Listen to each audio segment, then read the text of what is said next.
My brother cows, it is time. We're about to do the dumbest thing on this channel I've ever done.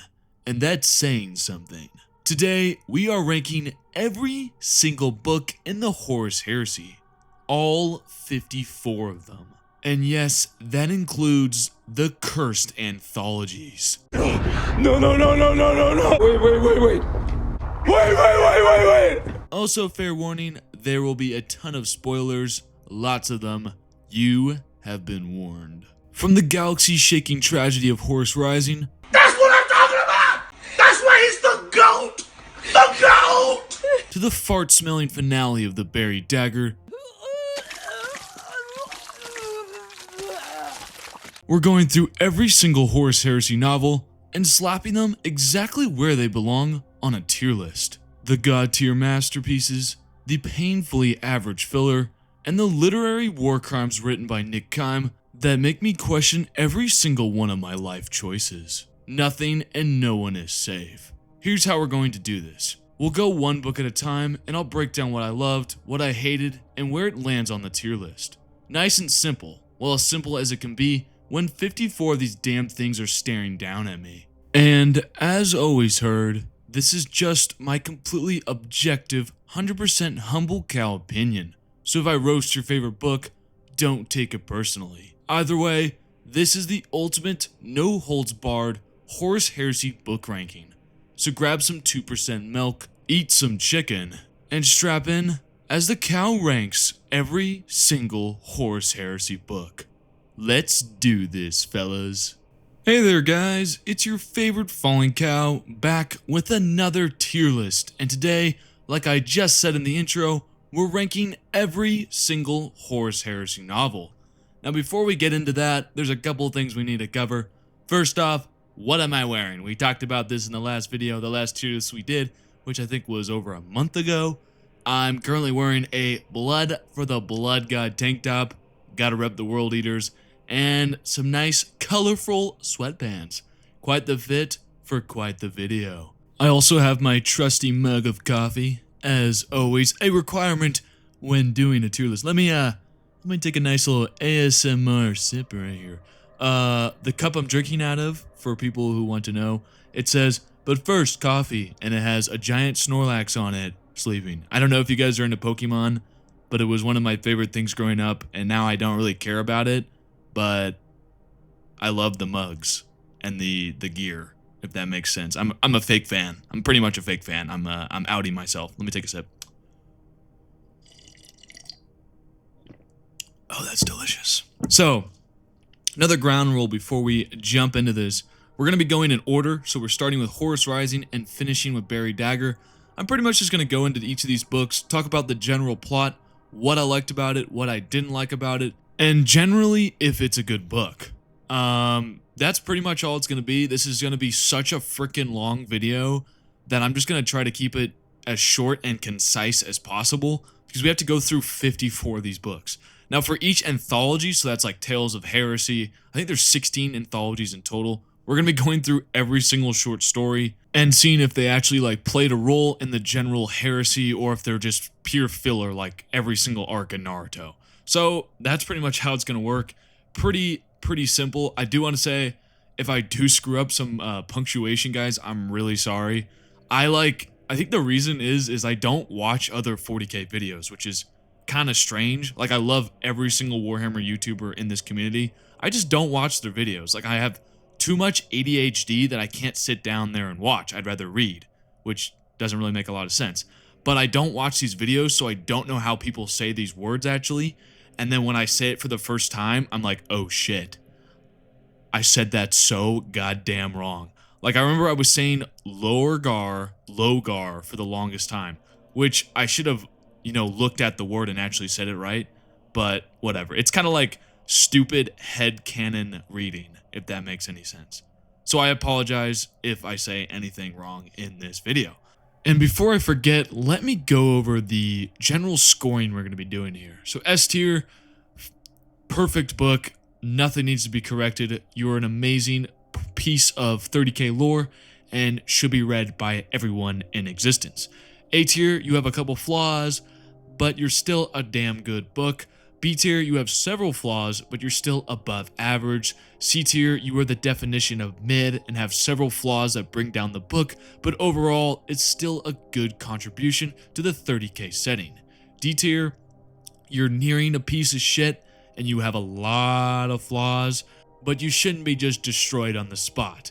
The cowhole, any piece of book that falls in this category should have never existed and should be burned at this stake. Pretty simple, right? And then one last thing we need to cover before we jump into Horus Rising is at the end of this video, I'm going to give 2 summaries on the scores of the legions and their authors. So I'm going to give an overall scoring for each legion and how they did and how well they were represented throughout the heresy, and then I'm going to do the same thing for the authors. Who was the worst author and who was the best. I don't really know why I'm doing this, it just seems like a really good idea just to see how well the Horus Heresy did overall in regards to all the factions present. No idea if that makes any sense, but with all this said, fellas and ladies, let's jump into the greatest first book of all time, Horus Rising.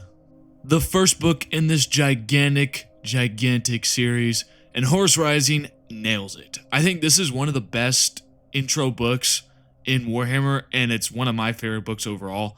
I'm going to give this one an easy S tier, and I'll talk about it right now, but it's an easy S tier, because this book is a fantastic introduction to the Great Crusade, the Horus Heresy, and just Horus Lupercal in general. Now, this book, the plot of this book centers around introducing the reader to Horus Lupercal, and him being anointed as the War Master, and just kind of like the trials he goes through as this new War Master, and his beginning of his descent into chaos. Now we get some awesome characters. We get the Marnival, we get Abaddon, we get Loken, we get Aximon. We get so many really cool Sons of Horus characters, and that's not even mentioning the Remembrancers. We get Euphrates Keeler, we get Kyrell Cinderman. There's just so many interesting characters that makes this book just a joy to read. And then, top it all off, Horus Lupercal is actually a really cool character. He's actually a really nice guy. You're like, fuck, this guy's gonna kill everything and blow the whole galaxy up? Well, that sucks. Like, Dan Abnett does such a good job writing Horus Lupercal. You're like, fuck, man. This is gonna suck when he falls to chaos. So, in this book, Horus is not exactly falling to chaos. He's just beginning the slow descent into corruption and just being kind of pissed off with everyone because he's dealing with all this shit as the War Master, and he can't seem to succeed at anything he's doing, so he's kind of starting to doubt himself. And then we get introduced to the worst character in all of 30k, Erebus, the bald cunt. So it's a really good setup to what's gonna happen in the next couple books, like False Gods and Galaxy in Flames, and I think it's just a great introduction to the Horus Heresy. Now, with all that said, the authors of Black Library did not know there was going to be 54 fucking books. So the corruption of Horus Lupercal is incredibly fast. It happens in the first 2 books. It actually just happens in False Gods, kinda. Like he's a chiller in Horus Rising, and then in False Gods, it like flips the switch and he's like, I'm gonna go fuck shit up, guys. I don't like Big Daddy E and his oily custodies anymore. I'm gonna go take that throne for myself. It's one of my least favorite things about this whole series is there wasn't a lot of planning that went into this, and it's very telling, but Horus Rising is still an absolute masterpiece and deserves to be an S tier.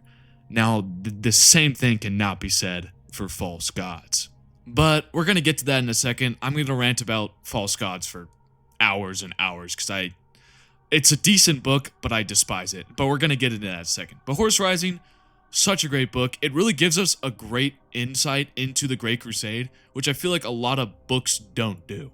You know what I mean? Like they fight so many interesting Xenos that you're like, shit, where are these guys in the rest of Warhammer? Why is it always just Chaos versus Imperium? Where are the cool Xenos? Like the Interrex. The Interrex are a society of humans that are interacting and working with aliens to further their society, and they're all against Chaos. And it's such a cool reveal that at the end of the book, the Interrex are like, oh, you guys don't know what Chaos is? And Loken's like, what's chaos? Like surprise Pikachu look, like what is this chaos you're speaking of? It's a very interesting concept, and I feel like it's not really like addressed a lot throughout the Warhammer lore or just the fandom in general. As I feel like Games Workshop just never takes the opportunity to release really cool Xenos. Like you don't see that shit anymore. Like I guess like the Imperium wiped out all the Xenos in the Great Crusade, but they could just make some random excuse up, make some random bullshit excuse of, oh, they were in the warp for 1,000 years or some shit like that. Like let's see some really cool Xenos for once, like the Interax, like the Mechanads or whatever the fuck they're called. Like let's see some really cool Xenos like we saw in Horus Rising, which is another reason why I really love this book, is that it's just so different from what we see throughout the rest of the Horus Heresy, which is some of these books are complete shit and they're kind of one-to-one copies. But Horus Rising, it's a great beginning. It's so unique and different, and it's not afraid to explore different frontiers that other books fail to even attempt to do. So, like I just said, easy S tier, great beginning for the Horus Heresy, but then we nosedive with False Gods. When I first started reading this book, I was genuinely confused if I had missed a book in between Horus Rising and False Gods, because none of the characters' arcs that are presented in Horus Rising carry over to False Gods. Yes, it's stupid as hell. Horus has become an asshole. The Mournival all hate each other. Loken and Abaddon, for some weird reason, do not like each other. Erebus and Horus are like best buddies. I was so confused. I looked it up on Reddit. I was like, did I miss something? And everyone told me, that's just how the book is. What the hell? What the hell, Grant McNeil? What's going on? This book kind of ruins what happens in Horus Rising. I'm not gonna lie. Now, some people do like this book, and I'm just not in that crowd. I think it's terrible. But compared to some of these other books in this series, it's not the worst, which is really sad, but it's really not a good book. It ruins Horus Lupercal's fall to chaos, which is arguably should be the biggest event in this whole series, because Dan Abnett sets Horus up as this great guy, he's a great leader, charismatic, he's a good Primarch, and then in False Gods, he's just a dick. He's just acting like a dick, and apparently in between Horus Rising and False Gods, there's this 8-month span where Erebus talks to Horus and begins to convince him and sway him into making these idiotic choices. But we don't see that, so when you first begin reading this book, you're kind of like, what the fuck? What happened to Horus? Where's my best boy? He is now the Bald Menace, and it bugs me. Now, there are some really good parts in this book. The Mournival, trying to save Horus, bringing him to the Serpent Temple. And then there's the third act of the book where we see Angron and the beginnings of the Horus Heresy beginning to unfold. Those are pretty cool parts, which make the book, not horrible. But the fall to chaos for Horus Lupercal is handled so poorly. Like, let me go into this. So Horus gets stabbed by the knife, which I don't think is horrible. He gets stabbed by a corrupted knife, which is... it's a decent way to go with this. So he gets wounded, they bring him to the Serpent Temple. And in the Serpent Temple, Erebus masquerades as Sejanus, one of Horus's favorite legionaries. And he's like, the Emperor's a bad guy, he's trying to become a god, you need to go stop him. And Magnus the Red intervenes using his special spooky powers to try to stop the ritual from undergoing. Now, I want to say that Horus will die. I think this is not really covered that much throughout the community, but Horus will die if he rejects chaos. I just want to let that people know that. So Horus is like, all right, do I trust Magnus? Do I trust Erebus? It should be a pretty easy goddamn decision. Trust your brother over some bald-headed cunt who was literally just trying to lie to you. But Horus is like, I'm not going to listen to either of you. I'm just going to accept chaos. It doesn't really make a lot of sense, and I'd love for someone to say, like, okay, this is actually how it works, Falling Cow. But I don't think that's just a reason. It's a very silly reason, and it starts off the whole goddamn 54 book series. And it's hard to really get this amount of books in when the main character, the main antagonist, Horus Lupercal's fall to the bad side, chaos, is handled so poorly that you're like, man, this sucks. It just sucks. Like, the rest of the book is good, but just the fall of the Horus Lupercal and just the terrible treatment of his character altogether really makes the Heresy series not as good as it could be. I'm going to put this in C tier mainly because it has some great moments and it's really not as bad as some of these other books in it, but just the fall of Horus Lupercal and his character being absolutely assassinated sucks balls. Okay, Galaxy in Flames. I actually really like this book. It's a lot of bolter porn, but the bolter porn is mixed in with a lot of sadness. We see a lot of our favorite characters like Saul Tarvitz, Loken, Garo throughout these books, and it's kind of the loyalist perspective of Istvan III, where the traitors betray the loyalists in their legions, so that's the Sons of Horus, the Death Guard, the Emperor's Children, and the World Eaters. So all four of those legions purge the loyalists in their ranks, so they can move forward with Istvan V, which is the Dropside Massacre. I really like this book. I think it's a solid A tier. I'm going to give Galaxy in Flames a solid A tier, which is definitely high margin. I know some people really don't like Galaxy in Flames. I feel like a lot of people have a lot of mixed emotions on all of these books, because some of them are very shit. But Galaxy in Flames, it's a solid entry. It's like I said, it's all action, no breaks, no real dialogue. But we see like the Mournival fighting. We see Saul Tarvitz protecting the Kroll Palace. We see the viral gas bombings. It's just, there's so many great moments throughout this book. I think even Saul Tarvitz is like, Space Marines are never supposed to know fear. But when Angron ran at me, I felt, I don't know the exact episode, but it's something like that, where there's just so many cool moments throughout the book that I'm kind of like, I would definitely reread this. It's definitely not an S tier because there's definitely some flaws in it. Like there's nothing going on besides the battle. It's merely all action. But outside of that, it's a pretty darn good book, and I think it's a solid entry at number 3.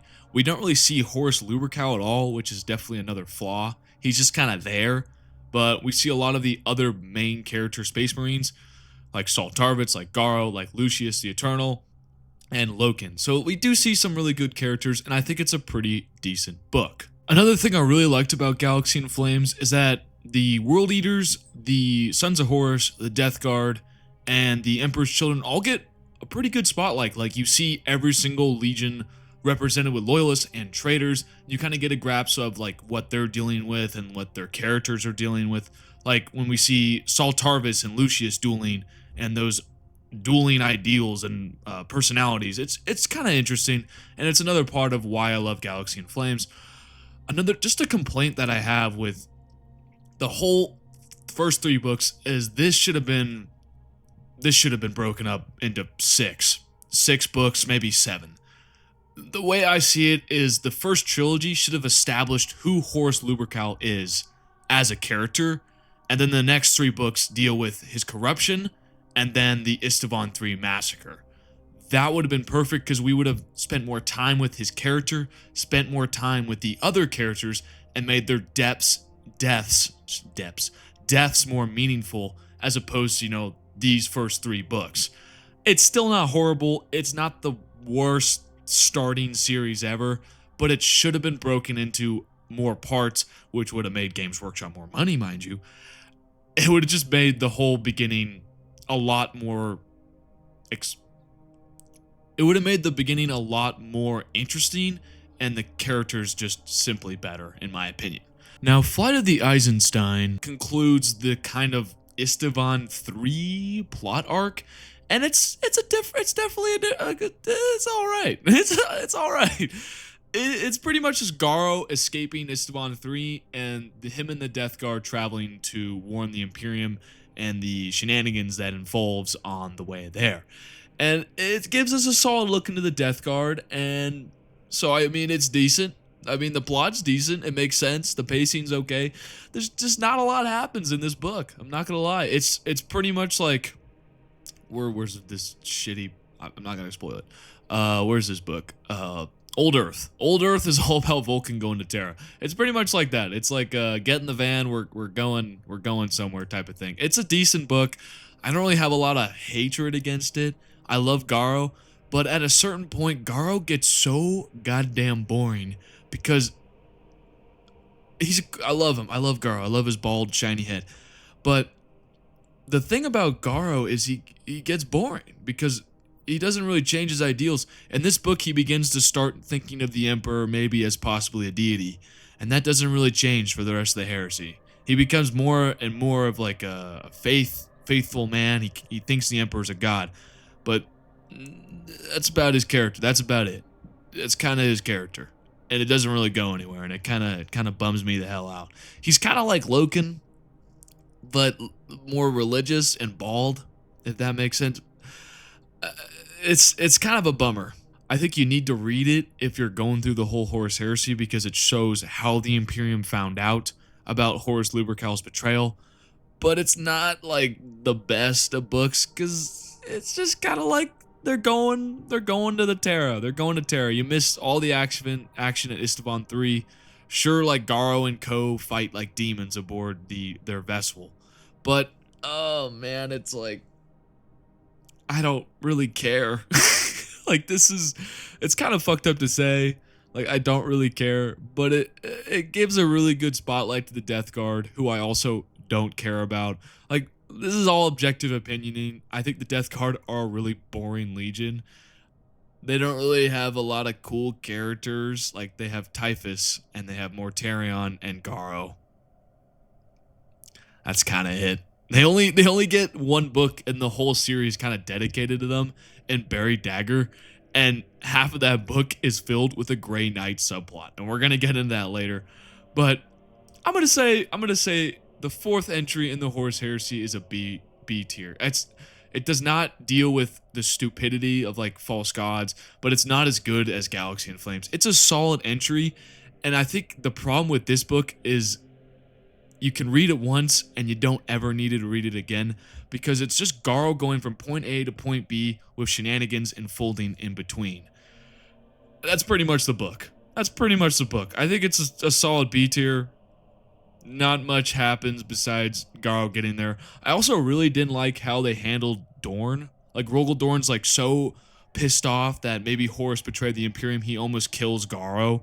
It's like Rogel Dorn's supposed to be this guy who's really thoughtful, who never really gives into his emotions until later during the Siege of Terra, and then randomly before even the heresy really kicks off, he's about to kill a Space Marine.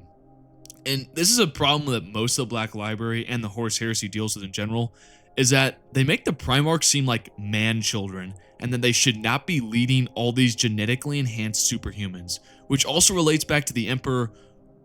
Did you not teach them anything when you found them? You're like, here, actually, you know what? That's kind of right. Which also leads, the Emperor as a character makes no sense, and neither do the Primarchs. So it was kind of a rant there, but I just did not like the way they painted Rogel Dorn because he's one of my favorite autistic best boys. But I think, the fourth book in the Horus Heresy series comes in at B tier. I think that's pretty solid.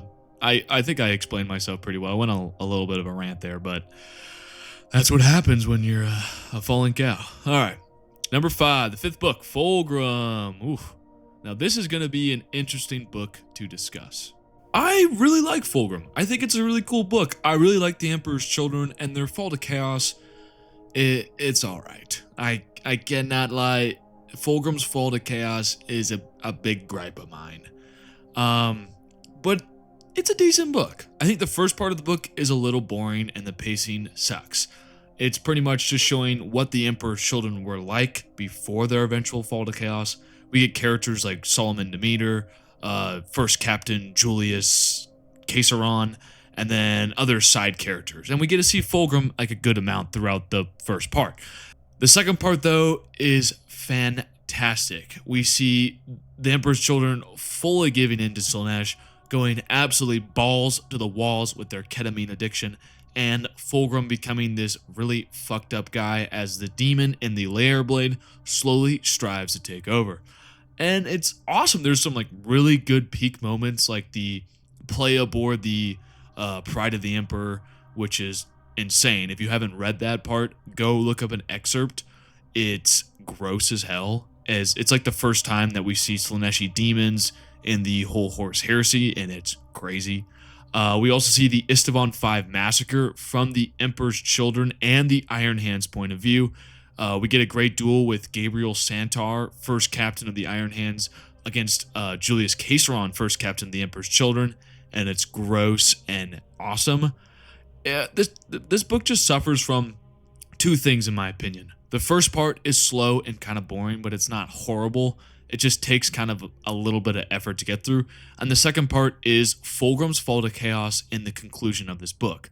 So Fulgrim's fall to chaos is centered around the Layer Blade, which slowly begins to manipulate his thoughts and feelings to make him act a certain way, which is, coinciding with Horus's own fall to chaos. So this is kind of silly. I don't really like how all the Primarchs in the Horus Heresy fall to chaos because of outside influences. There should be some like character defects that causes them to fall. Like Fulgrim falls because of the Layer Blade. Horus falls because of getting shanked by a poison poop blade. Mortarion falls to chaos because Typhus killed all the navigators. Purdy falls ambiguous. Purdy's fall to chaos is not really explained that well. He doesn't do it actively during the Horus Heresy. It happens sometime during the Scouring. But I can't really talk about that one. Angron is forced to become a demon prince. Pretty much only Lorgar willingly accepts chaos, and I wish there was some other Primarchs that did that too. But the thing I really don't like about this book, though, is not exactly the book's fault. It's a short story called The Reflection Cracked that ruins the ending of Fulgrim. So spoiler, the ending of Fulgrim ends up with Fulgrim the Primarch, I'm saying Fulgrim a lot, Fulgrim accepting the demon and letting it take over his body from the Layer Blade. So at the end of the book, Fulgrim, he is not in control of his body, a demon is, which is a really cool concept. But the short story Reflection Cracked reveals to us that Fulgrim actually freed himself from the demon and is now just actively a weird dickhead and is obsessed with Celestial corruption. It kind of ruins the ending of Fulgrim, and it gives you like a what? You're like, what? Why? What's going on? It doesn't make a lot of sense, and it's a really bad way to handle Fulgrim's character in general, because he goes from fighting against these demon thoughts to allowing it to take over his body to banishing it off screen somehow and is regaining the control of his body to, for some odd reason, is still being a weird hedonistic fuck. It doesn't make a lot of sense. Like, Fulgrim's character was being influenced by a demon, and then after the demon's possession leaves his body, he's still being a fucking weirdo. It doesn't make any sense, and that's why Fulgrim kind of falls in rankings because of that, because the book conclusion and the overall character arc of the Primarch Fulgrim suck. They suck. So I'm going to give it a solid B tier, probably behind the Flight of the Eisenstein. They're both solid rankings, and I think you should read Fulgrim if you want to learn about the Emperor's Children and their fall to chaos. Definitely not, you don't have to 100% read it, but I still think it's a pretty solid book, a solid entry in the Horus Heresy, and one of those books that you're like, okay, I love the corruption, I love seeing the Noise Marines, I love seeing Ferrus Manus versus Fulgrim, but I don't love the character arcs it gives to probably should be one of the biggest characters in the whole Horus Heresy, which is a Primarch, which is Fulgrim. So I feel like it's alright. That's pretty much it. It's alright. And if Reflection Cracked never got released and we got like a cooler narrative arc in Angels Exterminatus where we see Fulgrim, maybe fighting against the demon possessing his body or something like that, it would be way higher in the ranking. But in regards to just the overall story of the Horus Heresy, Fulgrim does not do much because it shows their corruption, and it shows, okay, Fulgrim got stuck in the painting, a demon controls his body, and then the next we see him, he's completely fine. So the effects on the overall story are just kind of meh. I don't know. Descent of Angels, oh man, I really don't like this book. It's pretty much centered around Caliban before its discovery, and that's half of the book, and then the other half is after the Imperium discovers Caliban. And nothing fucking happens in this book. It's so boring. If you like Caliban politics, check it out. It's such a boring book. Sure, we meet Luther, Cypher, Zariel, El Dezaras, the Lion, some cool characters, but really nothing happens. I think the biggest thing that happens in this book is Luther gets sent home to Caliban, which would ultimately result in the Fallen arising 100 years later or something like that. It's pretty much a book that's solely meant to set up why Luther is on Caliban and why the Fallen do what they do. And even the reason for that, why Luther gets sent home, is so stupid. So Luther's apparently jealous of the Lion because the Lions freed the planet of all the warp beasts, and he doesn't like that because he's getting all the glory. So when Luther becomes a Space Marine, they're doing this campaign, and Luther and Zahariel find a bomb in the hangar, meant to blow up the Lion's flagship. And Luther doesn't tell him until the last moment, and the Lion's like, I don't trust you anymore. So he sends him back to Caliban with really no excuse, and he just leaves him there for the whole Great Crusade and the Horus Heresy. It makes no sense. Like, why would you send a guy you don't trust to go lead your recruitment? I don't know. This book is horrible. I'm leaving it D tier. It's not like so bad that it deserves to be in the cow hole, I mean, but it's really not a good book, and I would recommend, if you have it, never reading it again. And if you're trying to maybe read about the Dark Angels, don't read the Horus Heresy. And if you're gonna read a Dark Angels book, read Angels of Caliban. The Dark Angels, this is the beginning of their trilogy that will follow with Fallen Angels and then conclude with Angels of Caliban. It's horrible. The Dark Angels get screwed over with reading and writing and just literacy in general during the Horus Heresy, and it makes me so sad. But Descent of Angels, the 6th book in the Horus Heresy, nothing happens. It sucks. Boring. Pacing blows. Don't read it. That's a TLDR for that book. Legion. Legion is all about the Alpha Legion, and it is a damn good book. It pretty much delves into the Alpha Legion in general, who they are, their Primarchs Alpharius and Omegon, and their eventual fall to chaos, or why they sided with Horus Lupercal. Now, this is a great book. I freaking love it. There's some great human characters, there's some great Space Marine characters, and just the overall way that the Alpha Legion operate is presented so well because we get to see how they deal with campaigns, how they attack, how they operate. You know, they have spy networks, sabotage, espionage. There's just so many cool moments, and we get to see Alpharius like fully set on stage. Now, the reason why this isn't an S tier book is the ending. Now, the ending reveals that the Alpha Legion have sided with Horus because of this alien organization called the Cabal that have told Alpharius and Omegon that humanity will be destroyed if the Emperor wins the Horus Heresy. So their plan is to help Horus win, and then humanity will burn out and chaos will be destroyed. And the problem with this is, why the hell are Alpharius and Omegon, 2 Primarchs, 2 human beings that have been genociding aliens throughout the Great Crusade, why are they trusting an alien organization over the Emperor? And that reason alone makes no goddamn sense. And the ending, it's just a rush ending and a rush conclusion to the Alpha Legion. And that is kind of reason why I'm going to put it in A tier. I think it's above Galaxy of Flames. It's definitely a really good book. But the ending is kind of like, meh, I don't really get it, because it doesn't really go anywhere. The Cabal subplot is one of the weaker parts of the Horus Heresy. Like, it's cool on paper, but it doesn't really go anywhere because there's just so many authors, and the other authors obviously don't really care about presenting this Cabal link. We see it again, I think, in Unremembered Empire and like Vulkan Lives. Like, there's a couple, it's sprinkled in throughout the Heresy, and it introduces John Grammaticus, Eldrith Uthlon, a couple cool characters, but it's really not needed, to be honest. And that's one of the reasons why Legion isn't an S tier book, but it's still so good. I think everyone should read this book and give your own opinions on the ending and the Cabal in general. But it's a really good book if you want to learn about like the Alpha Legion and why they chose to be on Horus Lupercal's side. And up next, we have one of my most hated books, and one of the most hated books in general with the community, Battle for the Abyss.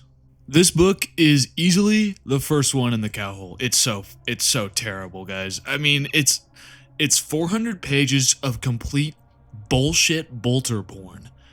And it makes no sense either. How is a small team of loyalists able to take out a whole Abyss class ship, a newly invented ship that is double the size of a Gloriana? A small team is able to penetrate this ship, kill hundreds, legit hundreds of Space Marines and crewmen, and blow it up. What? What? And, okay, outside of that stupidity, this does nothing to progress the plot at all, because Lorgar has 2 more of these ships. So them blowing up this does nothing. It does nothing. Because Lorgar brings these 2 ships into the Shadow Crusade, and they kill hundreds and millions of people anyways. Great job, I guess. I mean, the only thing that's cool about it is we get to see a variety of loyalist Space Marines. World Eaters, Thousand Suns, and Space Wolves. But once again, Ultramarines. And this is before the Ultramarines became cool. They suck in this book. This is like Matt Ward level of Ultramarines. It's a horrible book. Don't read it. If you have it, burn it. It just makes the traders look so stupid, and it pisses me off, and I'm going to have an aneurysm if I keep talking about it. Alright, Mechanicum. Screw you, book. I'm going to send you into the abyss. Hang like that, sorry. Mechanicum. I really, really like Mechanicum.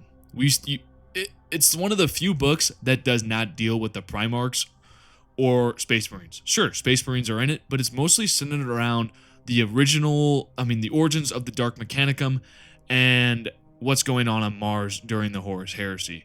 And it's a really good book. I think it's a great break in the action, and I think it's easily A tier. I think it's the best of the A tier so far, because we get to see how the Dark Mechanicum came to be, why Mars is in a civil war, and what sides they're being drawn. And it's just a great cutaway from what we're seeing at Istvan, and now we're seeing near the throne room at Mars. We also see the Void Dragon being mentioned. This massive beast that the Emperor beat and couldn't even kill, imprisoned underneath Mars, which is super fucking cool. The only thing that I don't really care for is that some of the characters are a little bland, which makes it not S tier, but the rest of the story is amazing. The plot's good. The overall effect of this book on the Horus Heresy is amazing, and then we get to see some glimpses of both the Void Dragon and the beginning of the Omnissiah cult. So overall, it's a really cool book. Really great if you love the Adeptus Mechanicum. I would 100% recommend reading this book, and it's easily an A tier. Alright, Tales of the Heresy. The first anthology, first of the 16th. Oh my god. It's just boggles my mind how many anthologies there are. But Tales of the Heresy is the first one. Before we jump into this book, because remember, we're going through every short story when we do an anthology. So this one has 1, 2, 3, 4, 5, 6, 7 books. Let's just talk about the anthologies in general. So the anthologies are not really directly connected to the Horus Heresy. They are a collection of short stories that loosely relate to the 30k setting in general. So we get events from the Great Crusade, the Horus Heresy, and even events preceding both of those. Some of these stories are really good, others are pretty meh, and most of them are complete pieces of shit. While anthologies occasionally carry crucial details like character backstories or dramatic reveals, they often just exist as paper pushers for Games Workshop, meaning they're there to sell money and pad the length of this gigantic series. To put it in the simplest terms, they are essentially fillers. They're pretty much Naruto season 3 through 6 fillers, or Bleach the Bount arc, which is terrible. Don't watch it. But since they're still part of the series, we're still gonna be ranking them. There are 16 of them in total. I've said that probably like 4 times already, and most of them suck. That's all I'm gonna say. Most of them suck, and you're gonna see that soon. But some of them are great. There's, I think, 2 or 3 of them that I really enjoyed, and they're going to be ranked accordingly. But don't read them, guys, unless you're a big super fan of 30k like myself. They really don't bring anything to the plot that you'll really want to know about or care about. You can pretty much look it up on Reddit. That's my advice. Summary it on Reddit. But here, Tales of the Heresy, the first of the filler episodes. So Tales of Heresy consists of 7, like I've stated before: Blood Games, Wolf at the Door, Scions of the Storm, The Voice, Call of the Lion, The Last Church, and After Dacia. and it's all right. Some of these are really good, especially Blood Game and After Dacia. As Blood Game, we get to see the first occurrence of the Custodes in 30k, and After Dacia is really good backstory and world building for Angron and the World Eaters in general, as it's the first time Angron meets Karn and formally accepts command of the World Eaters, which is, it's actually pretty damn cool.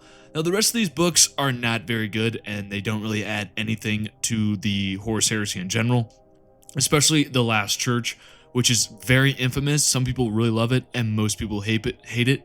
I think it's pretty meh.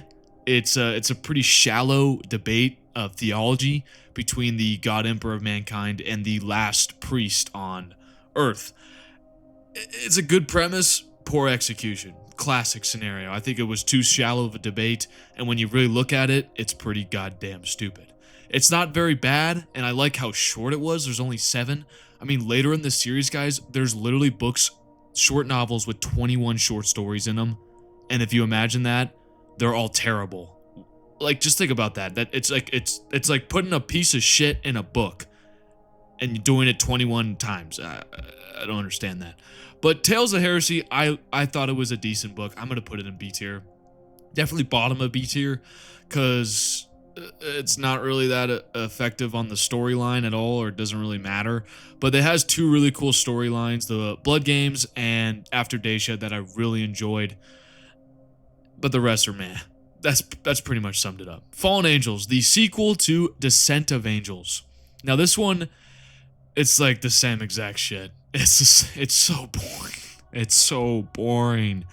It's a little bit better, but like, they don't know how to write Lionel Johnson. That's just what the Dark Angels trilogy suffers from, is the inability for Games Workshop to write Lionel Johnson correctly. Now, the book overall is broken into 2 parts. We deal with the beginnings of the Horus Heresy with Lionel Johnson as he fights the new Sons of Horus traitors on some random planet to acquire some siege weapons, which he immediately gives away to Perturabo on his way to Istamon 5, telling him to use them against the traitors, which we all know Purdy nukes the salamanders with. Way to go, Lionel Johnson. So that's the first part of the book, and the Lion looks like a complete moron the whole time. The other subplot, the second part of the book, deals with Caliban and Luther slowly beginning to take over the planet as they deal with chaos arising. So on Caliban, pretty much Caliban deals with a lot of chaos due to their proximity to the Eye of Terror, with the Warp Beasts. And then it's revealed to Luther that the Warp Beasts weren't all destroyed and that there's this Chaos Cult trying to take over the planet. But then it's revealed after they defeat the Chaos Cult that it wasn't a Chaos Cult, it was in fact an anti-Chaos Cult, a group of psychers that were trying to banish chaos permanently from the planet. So Luther and Zahariel and the rest of the Dark Angels on the planet realize they've kind of screwed themselves and that chaos will slowly infest the planet. So that's kind of where you leave the Caliban subplot. And overall, it's a pretty bad book. The Dark Angels books are just not very good. I think it's definitely better than Descent of Angels. It's not as boring, and I really liked the Luther part of the storyline. So I'm going to give it a C tier. Right next to False Gods, they're pretty much equal. I just really wish that Games Workshop could manage to write the Lion correctly. Like, his character in 40k is pretty damn good. He's like learning. He's showing character development. The Lion, and I'm going to talk about this a lot when I get to Angels of Caliban, the Lion goes from not trusting anyone to trusting someone to not trusting anyone to trusting. It's just, his character constantly fluctuates and there's no real character growth at all. He just acts like a freaking idiot the whole series, and it drives me up a wall. Okay, I'm gonna stop ranting about Lionel Johnson though. 1,000 Suns, 1,000 Suns, the fall of Magnus the Red and the 15th Legion. It's amazing. This is peak. This is fucking peak. This is better than Horus Rising. Get over there. Yeah. This is a great novel. There's a couple things it does extremely right. Magnus's fall to chaos is amazing. You get to see his hubris, his arrogance, all these things leading towards eventual downfall. it's really well done, and it's one of the best falls of a Primarch in the 30k universe compared to Fulgrim or Alfarius or Horus or Lorgar. Lorgar's fall is actually pretty damn good, but Magnus is really well done because it's the definition of a lot of good intentions. The road to hell is filled with good intentions, and it's perfectly defined here. We see his speech at Nicaea where he completely changes the allegory of the cave, where humanity is looking for light to help his argument for Psychers. That's the thing. Magnus the Red is such a cool character because he's really like a good guy, but he thinks he knows everything. Like Magnus, so little backstory here. Before Nicaea, Jagatai Khan and Sanguinius had come up with the idea that there should be librarians, like a law put in place that Psychers could still be in legions, the Legionis Astartes, but there would be a great set of rules or laws that would dictate when and where they would be able to fight. Magnus completely threw off whatever they discussed and said that Psychers are the eventual evolution for humanity, pretty much saying that Psychers are superior to humanity, and that's what we should all strive to be, which is pretty fucking stupid. So the Emperor's like, the Emperor probably would have agreed with them if they had done the Librarians, but that didn't happen. So the Council of Nicaea comes into effect, and Magnus, once again, we see his hubris, his arrogance, lead to the breaching of the webway, which leads to the eventual burning of Prospero. Just a great character line. The Thousand Sons are also an awesome legion. Ahriman is so cool. The other Thousand Sons characters, the Remembrances, they're all so gosh darn cool. And it all ends with Magnus the Red getting baned by Leman Russ and them fleeing the planet, and I believe Magnus the Red falling to chaos. It's never explicitly stated if Magnus accepted Tzeentch then and there, because he's not fully a demon prince till after the Siege of Terra. I'm still a little confused to that, but maybe someone can help me out in the chat. But I think this is a great book, and if you really want to understand the heresy in general, you need to read this book, because Magnus the Red is the reason why the Emperor can't get off the Golden Throne. It's the reason why the Custodes are not out fighting the heresy. It's the reason why humanity is pretty much doomed. This book explains it in extremely good detail, and it's one of the few books Granth McNeil actually writes damn well. Now, some people don't like it because his writing style is so weird, but I loved this book. I would highly recommend checking it out, and yeah, it's a great book. Because Nemesis sucks. Nemesis is such a weird book, man. Like, some people really like it because it's really focused on the assassin clans and what's going on in the shadows of the Horus Heresy. It pretty much explains that the Emperor and Horus have been sending assassins to kill each other, and that's pretty much it. Because, neither of them are going to die because they both have to reach, the Vengeful Spirit. So the book has no stakes at all. And it sucks. It's like Dirty Dozen in space with assassins, but it doesn't really go anywhere. I mean, there's some cool moments where the assassins are like fighting each other, but I don't really care about the assassins, and the book is just kind of boring. Yeah, and that the assassins are gonna fail, so what's the point of reading the book? It's a filler episode. It's an anthology filler episode, and I think it should be D tier. It sucks. Don't read this book. It's bad. It's bad. It's so bad. Like, the cover art makes it look like it's a really cool book, and it has a cool premise. Like, assassins in space trying to kill the big, bald menace himself, Horus Lupercal. But from the onset, they're not going to succeed. And the way they go about it, just like, half the book is the assassins assembling, and the other half of the book is them failing their mission and having to change their whole directive of what they're going to do. Because they're really we can't kill Horus Lupercal, we have to go kill this other chaos assassin. So that's pretty much the premise of the book. Spoilers. And it's boring.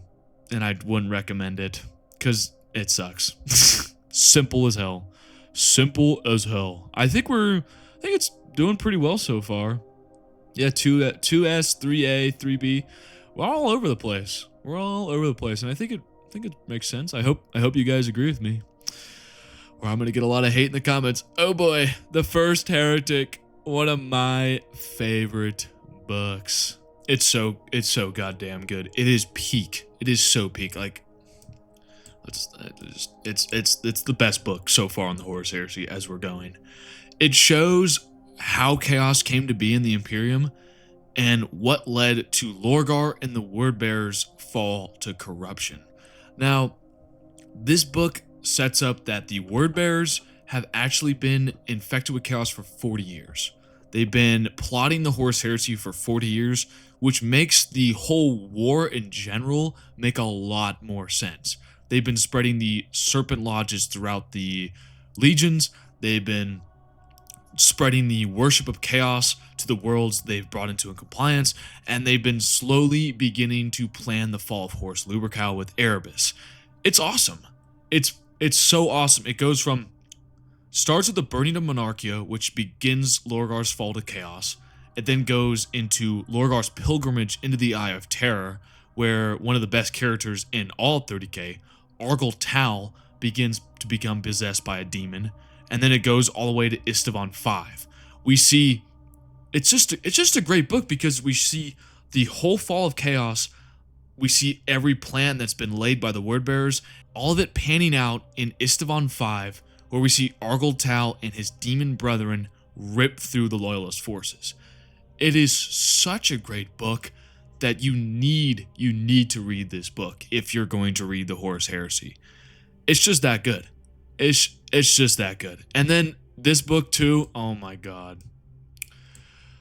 I'm going to say it's a little bit down here, but the first couple books in the 10 through 20 in the Horus Heresy are fantastic. Prospero Burns is another one of these books. And you all know I am not a big fan of Leman Russ, but this book gives him and his legion so much justice that they honestly deserved.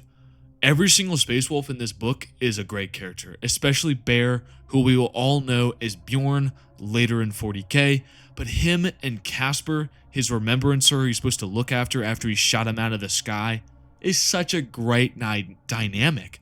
And then Leman Russ is such an interesting Primarch, as you know, we all thought he was just an idiot lunatic, but in this book it kind of paints him as a more empathetic character as he tries to save Magnus multiple times, albeit in a very stupid way, but he tries to save him. I feel like this book also really leans into the more of the Viking badass side of the Space Wolves, rather than the weird wolf furry shit we see in 40k. And I love it. I love that so much more. And then we get to see Fenris in all of its glory, the first time we see Fenris in 30k. It's just a great, easy S tier pick. This book and First Heretic are amazing, and if you really want to understand the Burning of Prospero completely, you need to read these two books. They are interchangeable, and how good they are and the quality of them is outstanding. They are the best 30k has to offer, besides another trilogy we're going to get into later. But these are the pinnacle of the writing in this series, and I would highly recommend checking out. They pretty much tell the story of both sides of Prospero. You get the Space Wolf side and the 1,000 Suns side, and they're both wonderful. I think the only complaint I have with Prospero Burns and 1,000 Suns is just the pacing. It takes a little bit too long, but I think both of them are marvelous masterpieces. You love that word? Marvelous. Marvelous. I'm using hella crazy vocab words, and I just said hella. What the frick? But yeah. 3 great books to start off the 10 through 20 of the Horus Heresy.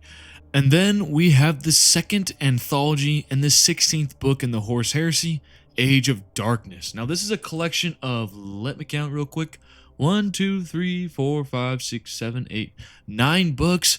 And I'm not gonna lie guys, this is actually pretty damn good. These short stories actually contribute to the overall Horus Heresy storyline, and I actually think they're not that bad of short stories in general. Like we have Savage Weapons, which has a duel between Kurz and the Lion, where Corswain stabs the motherfucker in the back. It's pretty sick. And then we have Liar's Due, where the Alpha Legion conquer a whole planet without even firing a single shot, using fear as a weapon. it's just the short stories are all like this. They all add something to the overall Horus Heresy, and I generally enjoyed most of them. I'm gonna put them in A tier behind these first three. I think it's definitely a solid addition. Would check it out if you want to read the anthologies, but once again, you really don't have to. It is still, at the end of the day, filler, but it adds some weight to the Horus Heresy and uses characters that are generally enjoyed by the most of the community. So a solid A tier. Outcast Dead. Oh my god, I fucking hate this book so much. This book deals with the fallout of Magnus the Red breaching the webway and the effect it has on Terra, as a group of random traitor marines escape from prison. That's pretty much what the book follows, and it has no effect whatsoever on the whole Horus Heresy. It's an anthology that is masquerading as a real book. And I fucking hate it. I want to blow it up. I want to erase it from the time stream. Someone give me Hermione Granger's Time Turner. I'm going back in time, and I'm going to destroy this editor's basement or whatever this book was written, because it obviously was not written in a safe place because it's a terrible book. Here are some of the stupidest shit that happens in this book.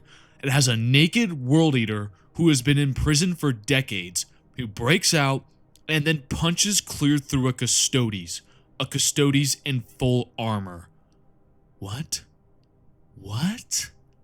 And then you have an 1000 Son who's been held captive in a vault that cannot be touched by the warp, so he can't use his psychic powers, and then at some point he's able to brainwash a prison employee to open his cell. It makes no sense. And then there's apparently a demon in the middle of the Imperial Palace that the 1000 Son sorcerer uses to help him win a fight. What?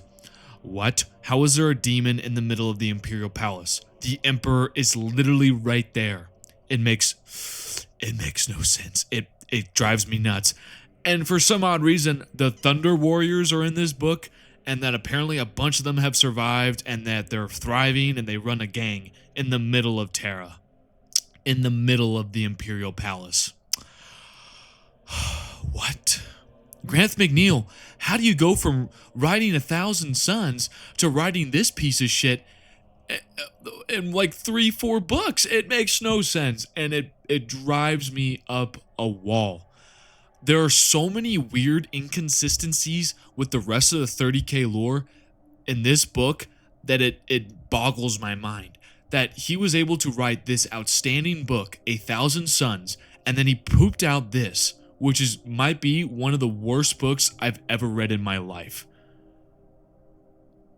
What? I don't want anyone to ever read this book, and I hope if you watch this video, if you have a copy of this book, you put it in the fireplace and light it on fire. That's my advice for you. It's a trash book. Stay away from it. Deliverance Lost. The Deliverance Lost is a weird book. It's one of the few books that covers the Raven Guard. And the Raven Guard are one of the Shattered Legions, and as we all know, the Shattered Legions get bent the fuck over in the Horus Heresy, and the Raven Guard are not an exception. The Deliverance Lost deals with Corvus Corax attempting to find a way to rebuild his legion from the devastating losses of Istvan V. And it's alright. The beginning is sick, where Corax and the remainder of his legion escape the destruction of the planet and head towards Terra, but then it quickly falls off from there. Here's the plot. Corax gets the special semen from Big Daddy E, but instead of using that special semen to do really much, he tries to make a bunch of new Space Marines. It fails because the Alpha Legion infiltrated the Raven Guard. All those Marines that got injected with this new special semen become half-breed demons and are called Raptors, and then the Alpha Legion steals the special semen. And the Raven Guard get nothing. They get nothing but these demon-looking motherfuckers that Corax will eventually kill at the end of the heresy. I've talked about this so many times, but this book, it's alright. At least we get to see a Shattered Legion do something, but it has no effect on the plot. Pretty much the Legion stays exactly where they were, and the book didn't even have to happen. it didn't even have to happen. That's pretty much what you gain from the book, is that Corax is an idiot, the Raven Guard are an idiot, and the Alpha Legion is cool. That's pretty much where the book leads you. I've talked about this in the past with other videos. The Raven Guard should have faced off against the Alpha Legion openly. Like, it should have been a side arc in the Horus Heresy. It could have given the Raven Guard something to do. Omegon and Corvus Corax should have had a duel in this book. But instead, we get nothing but the Raven Guard looking incompetent as fuck.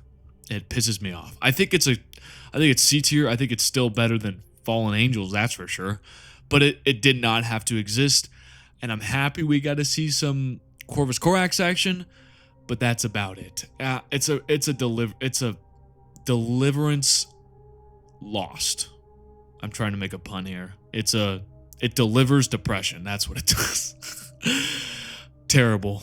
It's not terrible. Like, I'm saying that, but it's definitely a C tier. It's below average, but it's like, it's not horrible.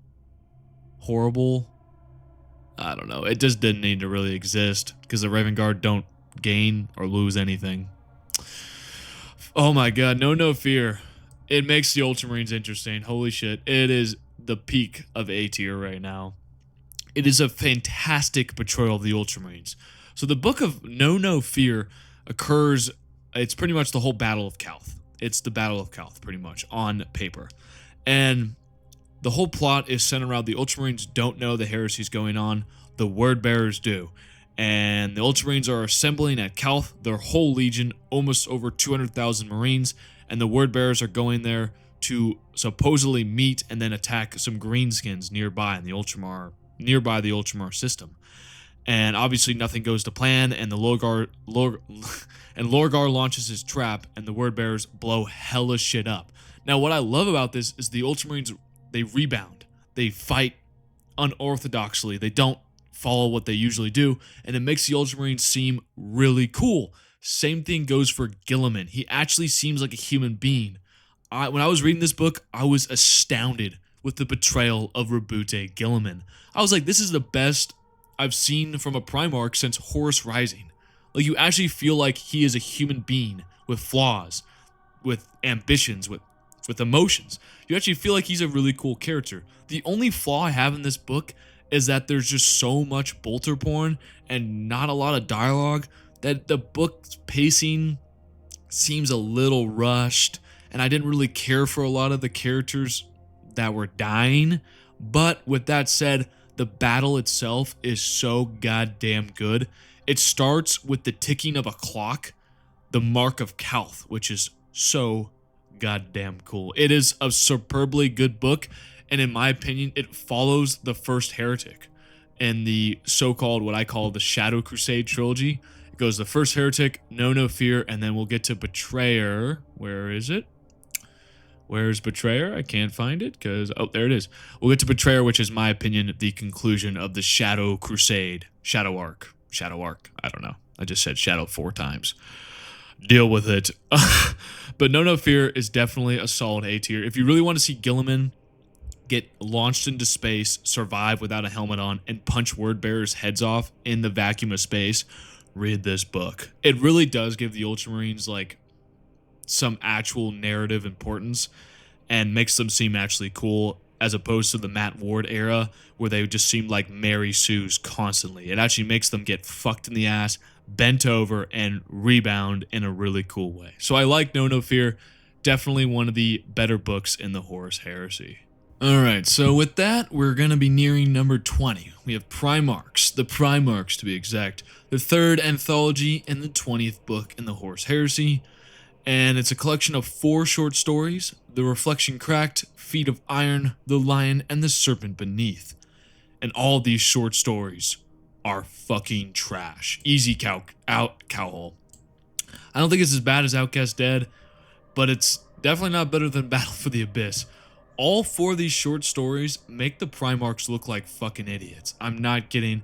And The Reflection Cracked, like I discussed earlier, is the worst short story because it ruins Fulgrim's whole character arc utterly.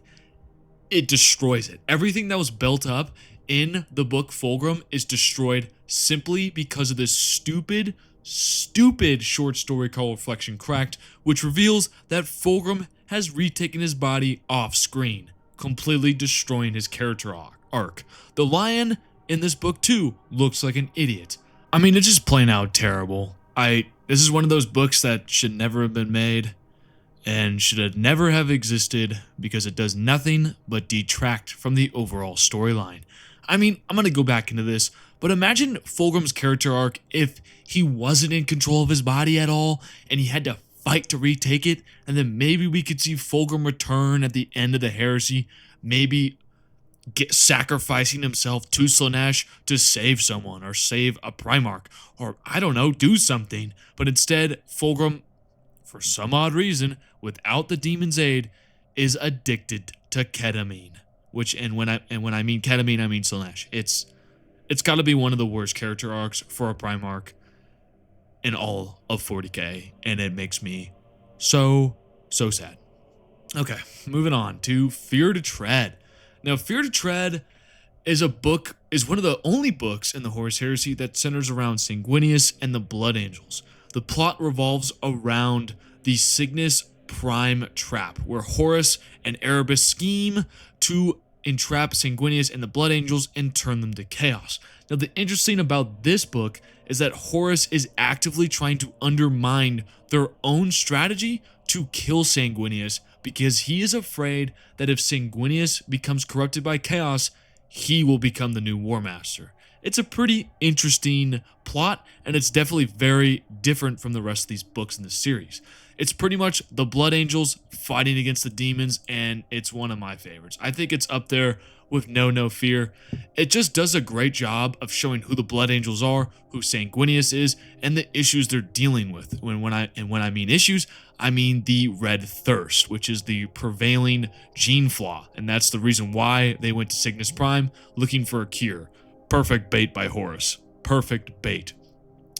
This book is just awesome. It does a little bit too much of, to put it simply, jerking off Sanguinius, which is a crazy statement to make. He's too strong. He kills so many greater demons, and it really sets him up as the strongest Primarch, which I've talked about many times.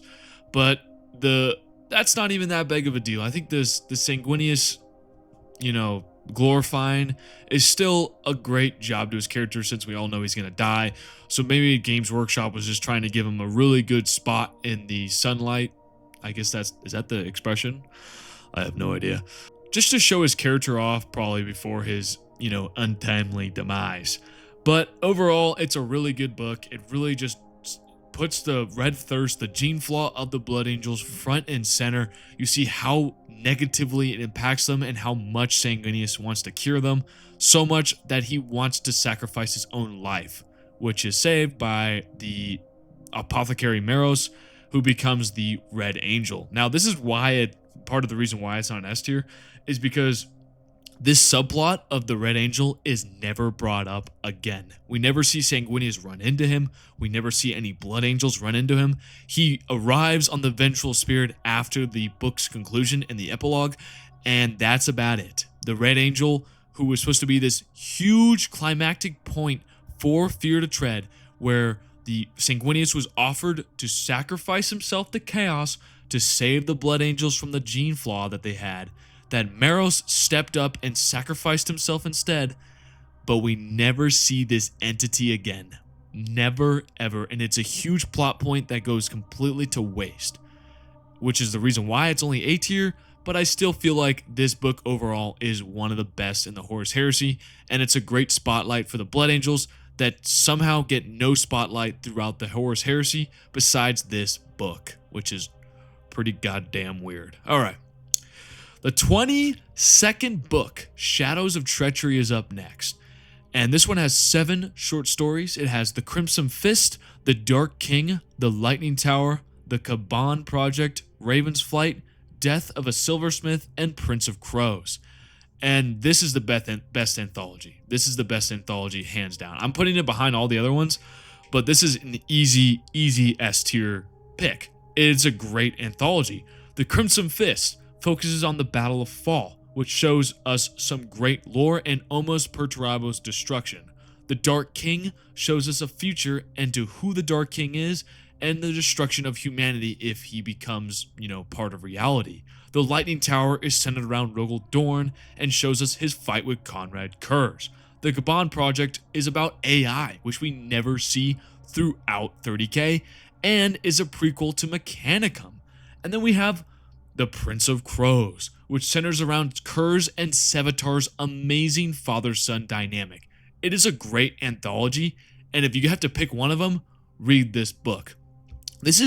And I was going through the books earlier before I started doing this video just to refresh myself, and it's so sad that all the really good anthologies happen early on. And that's a spoiler for the rest of the rankings, but we have Age of Darkness, Tales of Heresy, and Shadows of Treachery, the first 3 anthologies, and all of them are higher than C, which is a trend that will not continue.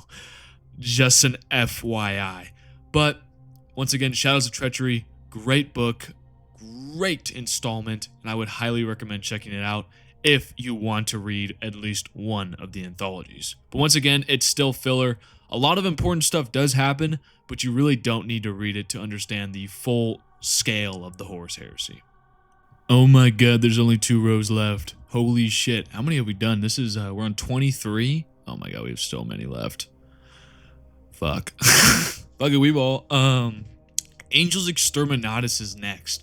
And this is a weird book, guys. It has the Iron Warriors and the Emperor's Children going on a wild goose chase into the Eye of Terra. God, I feel like I always say Eye of Terror. Terra. I said it right though. Whatever. It's all about them going into the Eye of Terror, looking for the Angels Exterminatus, which is some Deus Ex Machina Elder weapon, which is supposed to be able to kill the Emperor. Now, the plot of this book doesn't really matter because it actually doesn't really go anywhere, and it's solely the whole purpose of them going into the Eye of Terror is for Fulgrim to steal Perturabo's life juice and ascend to demonhood. That's pretty much the whole plot. Fulgrim uses this elder item as a scheme to reel in Perturabo and have him hold onto this stone, which saps his life force and allows Fulgrim to ascend to demonhood. This whole plot, it's the most elaborate, stupid plot I've read in my life. It doesn't really, it's just so elaborate and confusing and complex for no reason. Like, that's kind of into Fulgrim's character, that he wants to, like, fuck with Perturabo and, he's going to betray him in the end. But why does Perturabo go along with it? And then, like, that's just, like, in-universe. And then out-of-universe, who came up with this idea that they have to do all this stuff just for the payoff to be that? It should have been a much simpler plot, and it should have been a little bit better written, in my opinion. The pacing is kind of The characters are actually pretty good now I'm thinking about it. Fulgrim and Perturabo's dynamic is awesome. You have the Shattered Legionist Astartes on the Sisypheum. I think that's how you say it. Remember, I can't read. With Sherokin killing a bunch of Traitor Marines, like Lucius the Eternal. Like, the characters definitely do hold down this book now that I'm thinking about it. But the plot is just so elaborate just for Fulgrim to say, there is no Angels Exterminatus. Aha, I tricked you, you son of a bitch. Like, and then Perturabo's like, oh, I know he's going to betray me, but then doesn't see the betrayal coming. It's a little bit of a confusing moment in my mind. But I will say Fulgrim and Perturabo's dynamic is awesome. For Fulgrim getting his head shot off by a Sherokin was awesome. Perturabo punching the shit out of Fulgrim's face was awesome. There's just a lot of cool moments that really make this book worth reading, I would say. But the plot is just so goddamn elaborate for a simple, like, I gotcha, you didn't see that one coming, I'm gonna become a demon prince now. Like, could have made the plot so much more simple than this elaborate, far-fetched, I need the Angels Exterminatus to kill the Emperor. I really like the cover art, though, now I'm looking at it. But The plot was just too much for me, and in my opinion, I think that makes it B tier status. It could have been A tier possibly, definitely not S tier. It's just there's just too much going on for S tier, but I think it's definitely B tier. I don't know what the hell they were thinking with Fulgrim's arc. It really doesn't make sense, man. Like, I've been talking about this so many times, but why does he even want to be a demon prince? Like, he just got free of being a demonic hoe with the lair blade, and now he wants to be a demon prince. I feel like there needed to be another solo Fulgrim book before we got this book, which shows us why Fulgrim is corrupted and wants to be corrupted now, and in fact wants to sell his soul to Slaanesh. I feel like there was like a little gap there that really doesn't make sense, and it kind of makes the book like, what's going on? But the Perturabo side is pretty damn good, because Iron Warrior's like, what the fuck has happened to the Emperor's children? They're all corrupted and possessed and look gooey and stuff. You know, like there's a scene in the book where the Emperor's children come down and they have this huge mass hedonistic parade, and the Iron Warriors are like looking at each other like, what the fuck, guys? What the hell happened to them? Like, they're honestly freaking out. Like, this is weird. It's just, I don't know. Let's talk about Perturabo's character arc. So Perturabo, this is his first standalone book where we really see him in, and I think they do a pretty damn good job with Perturabo. He's trying to understand chaos without fully falling to it, and this will be the beginning of this character arc where Perturabo is trying to understand how chaos works, and as chaos, as we all know it, is a corrupting force. So if you try to master and control it, it's only going to corrupt you more. So that's Perturabo's character arc kinda throughout the Horus Heresy. And part of that is that from this book, we see the outcome where Perturabo his soul is wounded at the end of this book because of Fulgrim's actions. So he is slowly dying throughout the rest of the Horus Heresy, and he has to seek other means to gain his power back, and which we all know results in his ascension to demonhood during the Scouring. But there's a lot of other steps or things he tries to do to mediate this process, but obviously that doesn't result in it. I think the book is pretty good because it sets up a lot of different outcomes, but the plot was just too much for me and too elaborate and too silly, and I still did not understand Fulgrim at all throughout this book. But we do get to see Demon Prince Fulgrim from this book. We get to see Perturabo's soul wounded, and just overall the evolution of the Emperor's children from the regal warriors we last saw in Fulgrim to the monstrous decayed mother heckers in Angels Exterminatus. So overall, I think it was like a decent book. There's just a couple flaws I really didn't like the plot, like Fulgrim, just like the silliness of the Angels Exterminatus that makes it not a fabulous book, but still a solid entry in the Horus Heresy series. And then we get to the Bee's Knees, the greatest book in Warhammer 40k in my opinion, the alpha to all of these mother heckers, Betrayer, which is an easy S tier. This book is one of the best books I've ever read in my life, and is one of the best books in 40k in general. The plot of this book follows Angron and Lorgar as they enact murder and massacre across the Ultramar realm during the Shadow Crusade. And their whole goal is to pretty much kill enough souls to create the Ruin Storm, which will cut off Ultramar from the rest of the Imperium, making sure that Guilliman can't pretty much arrive to save Terra. It's a pretty good plot. I think it's pretty goddamn good. You get some great dialogue from Lorgar, who is now a full-on weirdo who is obsessed with the warp. They humanize the hell out of Angron and the World Eaters, and you actually begin to feel bad about them. Argel Tal makes another appearance, and him and Karn have such a cool bromance. Angron and Lorgar also have a cool bromance. I feel like this book should have been the benchmark for how traitors are written, because I actually liked the traitors in this book. This book and First Heretic are the benchmark of how to write traitors. The word bearers are so humanizing, and you actually begin to like them. And then the other books that they're the antagonist, like, these guys suck. But in this book, they're so well written that I can't help but love them. You know what I mean? And then the end of this book, we see Angron's ascension to demonhood, which is forced upon by Lorgar as he thinks Angron's dying. It's peak fiction because what follows before that is a Guilliman versus Angron fight, which is amazing. I'm getting goosebumps thinking about it.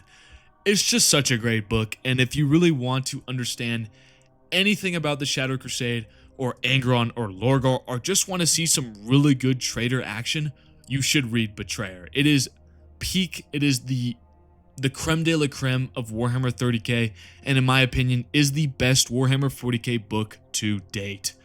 Period. Period, guys. Period. Okay, Mark of Calth. Mark of Calth is the 5th anthology following, what was it? Was it Shadows of Treachery? Following Shadows of Treachery. It's alright. It's alright. It has 8 stories. The Shards of Erebus, Calth that was, The Dark Heart, The Traveler, A Deeper Darkness, The Underground War, Anathema, and Unmarked. And all these books kind of are like short stories that center around the Battle of Calth, the Underground War. And it really does not have any impact on the greater Horus Heresy. If you want to read more about the Battle of Calth and the Underground War, this is the book for you, but it's really mid. I'm going to give it a C tier. It's probably below Fallen Angels.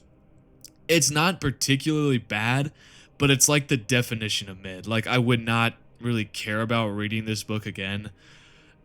I mean, like, the characters are cool. The Underground War is like a cool book, cool war in premise. You know, the surface of Calth is completely nuclear bombed, or it's destroyed by the radiation of their dying sun. So they can't go above the surface. They have to fight underground, which is a really cool premise. But at the end of the day, it just becomes another book full of bolter porn that doesn't really lead anywhere to the Horus Heresy, and thus it's just a mid book, in my opinion. Oh my god, I fucking hate this book. I've said the F word a lot in this video, and I'm very sorry. But I'm very impassioned about how much I hate Vulkan Lives. This book sucks, man. It's so goddamn bad, and this is the introduction of Nick Kime and his terrible, terrible writing. I'm so sorry, Nick Kime, but you cannot write the Salamanders or Vulkan. You can't do it, man. Don't try it. You're not good at it. Your other books are alright, but every time you touch the Salamanders, you burn them, literally. It is such a bad book. Okay, the plot of this book is about Vulkan surviving the Dropsite Massacre and him being tortured by Conrad Kurz. That's the plot of the book. It's horrible. It's absolutely horrible. Vulkan dies so many times that I begin to think that he's not even a Primarch, that he's not this demigod super being. He just dies over and over and over and over and over and over and over again. I'm like, what? And then at the end of the book, he escapes because Conrad Kurz is an idiot. It bugs the hell out of me. I don't know. I feel like this book, the whole purpose was to set up the next one, Unremembered Empire, so Vulkan could be there. That's literally, I feel like, the point of this book. All we see is Vulkan get tortured. It's like BDSM on steroids. That's all this book is. And it makes me so sad. Now that there's another plot in this book where we see John Chromaticus again. And it's about him and some salamanders trying to recover. They're all competing with the word bearers. So it's John Chromaticus, the word bearers, and the salamanders. They're all recovering to acquire this item called the Fulkrite, which we'll see again in Unremembered Empire, which makes me really think this book was the sole purpose of setting up so the salamanders could be in Unremembered Empire. That's what I feel like, because it's a terrible, terrible book, man. It does nothing for the Horus Heresy overall, and it should have been shot into a freaking short story. This whole book should have been an anthology. I don't know, man. It pisses me the hell off. Like, the salamanders get no love throughout the Horus Heresy. They have 3 books. They have 3 books. The Death Guard have 1. And it's just like the Dark Angels, but worse. All 3 of their books are complete shit. And that's a spoiler, but we'll get into that later. So Unremembered Empire is next, because I don't want to talk about this book anymore. And this book is an easy S tier. I'm going to put it ahead. I'm going to put it right here, ahead of Horus Rising, but below these 4. It's such a goated book, and I feel like a lot of people shit on it, but I don't really understand why. The pacing's a little rough at some points, but overall it's a really good book. It pretty much shows us what Guilliman's been doing since the Ruinstorm has taken over Ultramar, and you can't really travel faster than light within the Ultramar realm, so everything's in chaos. We get so many Primarch interactions throughout this book that really drive it as a novel. So what happens is Guilliman finds this alien artifact that allows him to shine a beacon on Macragge, which results in a bunch of, Primarchs, legionaries, and other beings descending on Macragge. And it ends up being with Vulkan there, Guilliman's there, Sanguinius is there, the Lion's there, and Kurz is there. And it's awesome because we see Kurz wreaking havoc throughout Ultramar. We see the Lion trying to hunt him down. We see a Guilliman Lion Kurz fight. It's just so much peak. And Dron Chromaticus is back in this book, and I really like the role they gave him. They gave him the role of kind of killing Vulkan, but at this point he's kind of free of the Cabal's binding, and he's now doing his work for humanity. So him, with the aid of Eldred Uthwan, who is the strongest Eldar seer in the galaxy, he helps him, and he stabs Vulkan with this Fulgride piece, which is it's so stupid, guys. It's a frozen piece of the Emperor's might. What? But John Grammaticus stabs Vulkan with this, who is insane at this point, and this pretty much cures him of his madness. But at the same time, it kills him, but it shouldn't kill him because they're perpetual. I don't know. The lore gets a little nonsensical at some points during the Horus Heresy, but we get to see so many cool characters besides the 5 Primarchs, multiple Ultramarines, multiple Shattered Legions, the Space Wolves. We get to see Guilliman's mom. It's just a really great book for world building in general, and I would highly recommend it because it's the beginning of the Imperium Secundus arc, which is the halfway waypoint in the Horus Heresy. Pretty much, it goes to the Istvan, then it goes to the Imperium Secundus, and then it goes to the end of the Horus Heresy and the beginning of the Siege of Terra. And the Imperium Secundus arc is pretty good, albeit a little bloated, but the Unremembered Empire is a great beginning for it. Our 28th book is Scars, and Scars is the first book the White Scars have. This book focuses entirely on Jekatai Khan, and the White Scars discovering the heresy is even going on, and them picking a side. And it is so masterfully done. It's one of the best books in the heresy. I'm not gonna lie. I just reread this book in preparation for doing this whole goddamn ranking, and it's still as good as I remember. Chris Wright took the White Scars, who have little to no lore written about them, and made them some of the best in the whole 30k lore. They have the best characters, they have the best plot, and they just seem like human beings as opposed to how Marines are painted in the rest of the 30k books.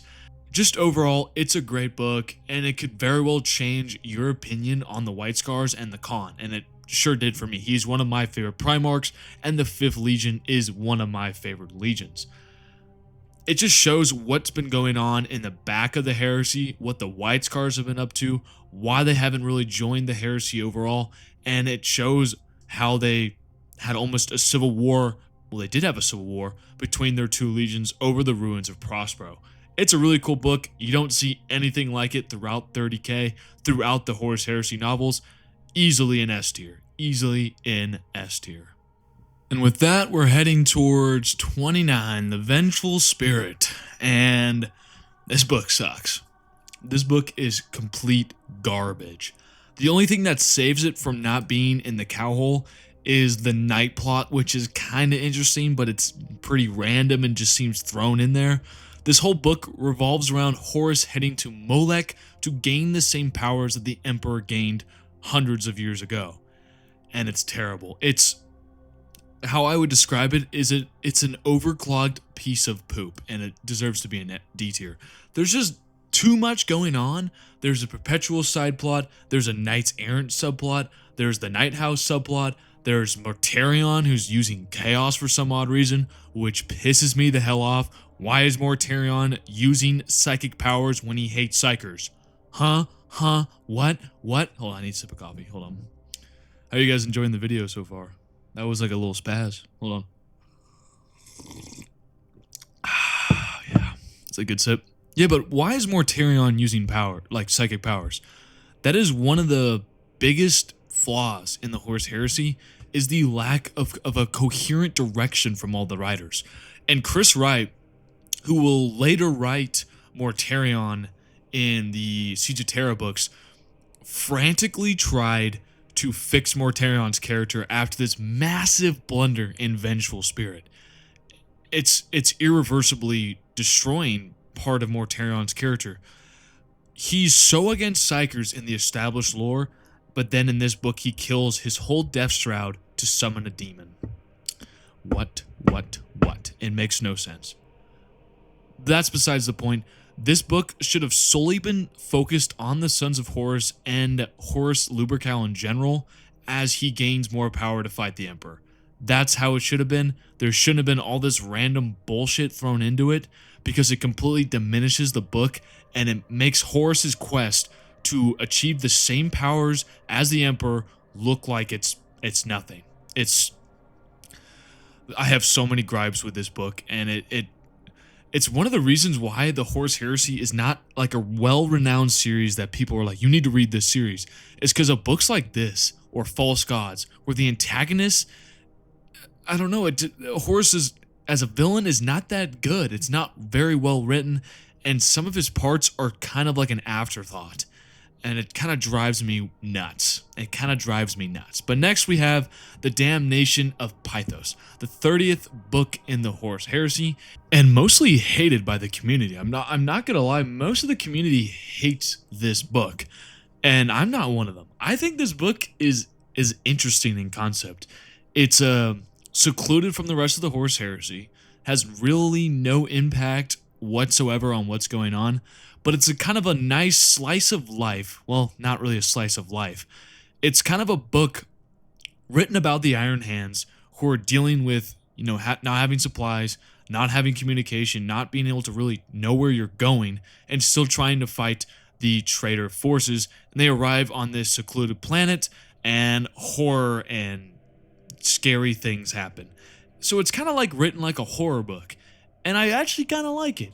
It's a nice, like I said, it's a nice little break from the Horus Heresy timeline, and I know I give the anthologies a lot of shit for not really contributing a lot to the overall arcing heresy timeline or whatever, but this book, I kind of like how it's a nice little break. You get some characters, like, you don't care about the characters, but the overarching plot is not horrible, and I like the themes that they're going for. Like I just said, though, the characters, I don't really care about them.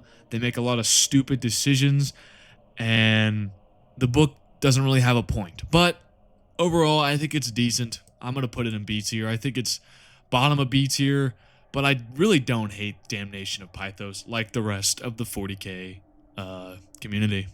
So we just passed 30, and now we're heading towards 31 with Legacy of Betrayal. Yet another anthology, and Jesus fucking Christ, this has 19 short stories. What? 19 short stories.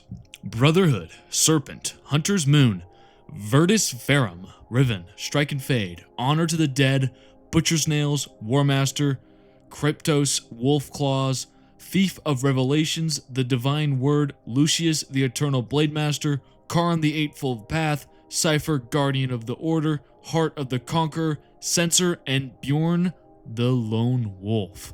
Obviously, I'm not going through all of those because I think I'd kill myself, but let's discuss the ones I liked and the ones I thought were stupid. So I liked Brotherhood of the Storm, which has some great White Scar moments, especially my boy Shiban Gun. Riven, we get to see the Iron Hands developing more new terrifying technology, like the Gates of Hell, or the Keys of Hell, which, as we all know, turn Marines into undead zombies.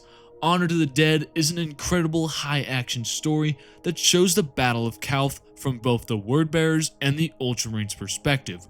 Redundant, but still cool. Now what I hated, Cypher, Guardian of the Order, is complete and utter trash. Nothing happens, and it seems to even mess with the timeline, since Cypher should be dead at this point. As we all know, in the book Fallen Angels, Cypher kills or Zahariel El-Zaras kills Cypher and becomes the new Cypher. Whenever they try to make Cypher in 30k, it doesn't make sense because of the way they've already written his plot arc. That Cypher, who's mysterious and unknown, is going to die at Zahariel's hands. So whenever they really bring him in, I don't really like it. Fuck you, Gavthorpe. Stop doing it. Stop doing it. He does it so many times, but stop doing it. Virtus Freum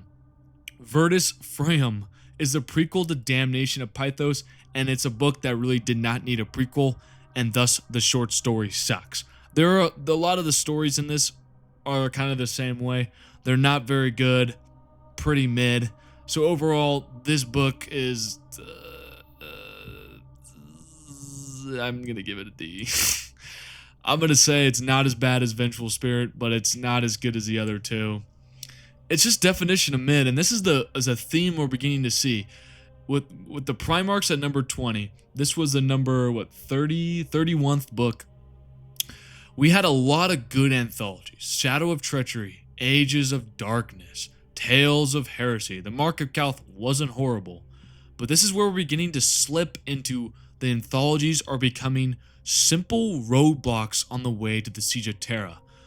The Primarchs, horrible. The Mark of Calth was pretty mid. This one was worse than that. You're going to see a trend, and it's going to happen, whether you like it or not, that the anthologies are going to get progressively worse as we head towards the end of the series because they weren't needed, but they still did it anyways. Way to go, Games Workshop. Oh boy. Another Nick Kime book. I need another sip of coffee before we jump into this one, fellas. How's everyone doing? What do you guys think Deathfire is gonna get? Just think about it for a second. Hold on, let me get another sip. This book fucking sucks. It's so bad. It's garbage. It's boring. It's unmemorable. I don't understand what went through Nick Kime's mind and the Black Library's mind when they wrote this book. This whole book is about the Salamanders bringing Vulkan's corpse, who was supposedly slain at the end of Unremembered Empire, back to Nocturne, my bad. It's horrible. It's literally so bad. The book ends with Artillus Numan jumping into a volcano to revive his Primarch, who should already be alive because he's a fucking perpetual. But Vulkan wakes up and goes, oh my son, you killed yourself with the volcano. Well to go, brother. Let me revive myself from the dead. I don't understand it. And when Nick Kime was asked, why did that revive him? Nick Kime said, it's up to your own interpretation. What the fuck? What does that mean? What do you mean it's up for my own interpretation that you're an idiot who decided that jumping into a volcano would revive a Primarch? And don't give me that shit about symbolism and faith. It doesn't make any sense that a Primarch that should never be able to die revives from his son exploding from a volcano. That's not even the worst part. Nick Kime's writing is some of the most difficult stuff to get through in the entire Black Library. He has some excellent ideas, and the scenes are alright, but he has a terrible way of writing characters, continuity, and narrative execution. Scenes, actions, and thoughts are repeated constantly throughout these books. The novels are so bloated, they feel like anthologies. They're complete fillers. All of the Salamander books could have been anthologies or filler books. Nothing happens in any of these books that make me think that the Salamanders are a pivotal part in the Horus Heresy. It drives me up a wall. It's insane. These books killed any interest I have in the Salamanders or Vulkan or the Perpetuals at all, because they're just silly and stupid, and I hate them. I hate them. You could have done so much more with this, Nick Kime. And I'm going to get into that when we review the final one, Old Earth. I'm going to go into a whole rant about why and how the Salamanders should have actually been handled in the Horus Heresy. But we'll get into that later, because I don't want to go on a 20-minute spiral when we're only on, what was this, 30-second book. We'll get to that in a second. And look at that, we have another anthology right after we had Legacies of Betrayal. This is what I'm talking about. Towards the end, Games Workshop just poops out anthologies. Look, I'm gonna go right here. Anthology, anthology, anthology, anthology, anthology, anthology, anthology, anthology, anthology, anthology. Look at, did you see, like, they just start sprinkling anthologies in between actually every single book. And at this point we have 2 anthologies back to back. It's fucking ridiculous. So this is another anthology, War Without End. And this one is the 7th anthology in the series, so we still have a grand total of, correct me if I'm wrong, 9 left. Oh my god. And this one has 21 fucking short stories. Oh my god, I'm about to crash out. What? Okay, let's read them. The Howl of the Hearthworm, Lord of the Red Sands, Artifacts, Hands of the Emperor, The Phoenician, Sermon of Exodus, By the Lion's Command, The Herring, All That Remains, Gunsight, Allegiance, Demonology, Black Oculus, Virtues of the Sun, The Laurel of Defiance, A Safe and Shadowed Place, Imperfect, Surgeon, Twisted, and Wolf Mother. Why are there so many? One funny thing to note, though, is when I was going through all these short stories before I started making this video, is Demonology. The whole short story Demonology in this book is Chris Wright. I talked about this earlier. Is Chris Wright attempting to fix Mortarion's character, and it's hilarious. He's just like, he tries to go in extreme length to like show that Mortarion isn't some hypothetical idiot, and then he actually did this for a reason instead of, that's completely against Mortarion's character. Granth McNeil, you little son of a snake.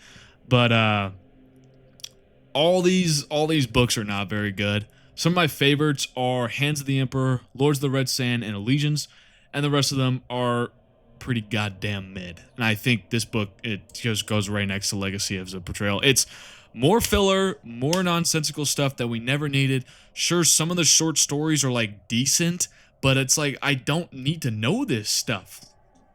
We need to get to the Siege of Terra and conclude this series, because these 2 books are evidence of that.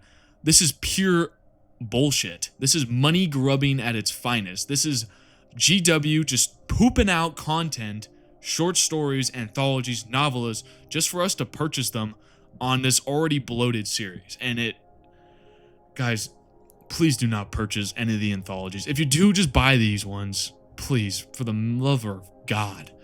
All right, we're at number 34, Pharos, and this is a pretty decent book. It's kind of secluded from the rest of the Horus Heresy storyline and the campaign and everything that's going on in general, but the events that happen in this book are still pretty big in regards to, 40k, because what is revealed in this book is that the Tyranids are coming to the Milky Way galaxy because of the events of Pharos, where Alexius Pollux and his bestie for life, his Iron Warrior friend, Barbarous Dantioch, who is one of the cooler Iron Warriors. He's actually a Loyalist Iron Warrior, which makes him 10 times cooler.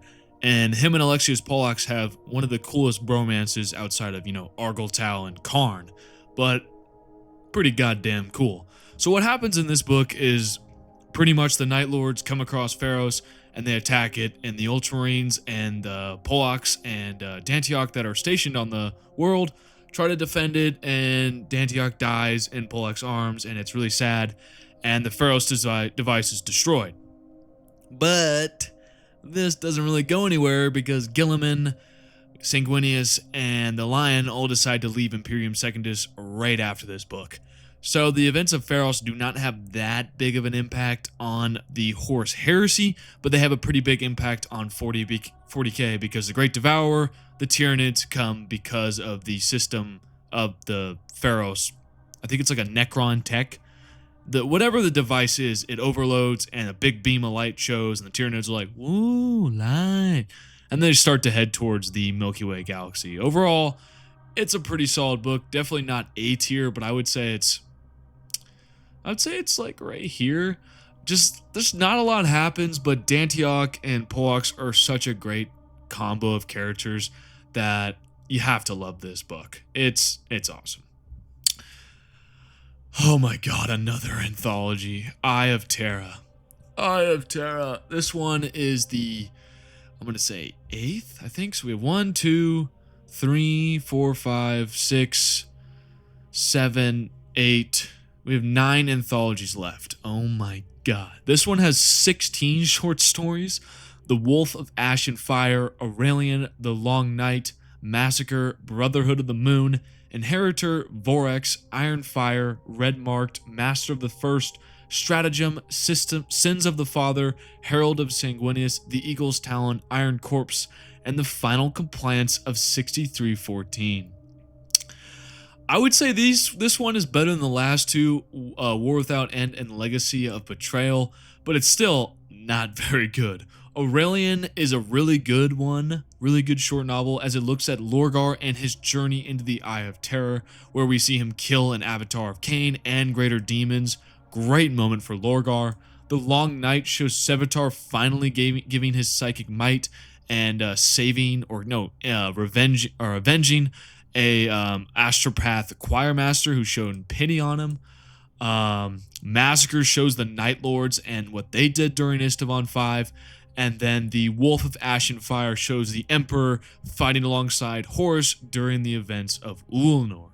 The rest of these books are pretty fucking mad, just like the rest of the anthologies. But I would say it's definitely better than these two, so I would give it a solid C tier, probably ahead of Mark of Calth, because some of the short stories are actually kind of big and groundbreaking compared to what we see in these three. But overall, another anthology, another boring piece of shit filler that you don't need to read, but it's there for marketing and profit purposes. All right, Path of Heaven, the sequel to Scars, is next, and it's fucking great. It's fucking great. I don't know if it's better than Scars.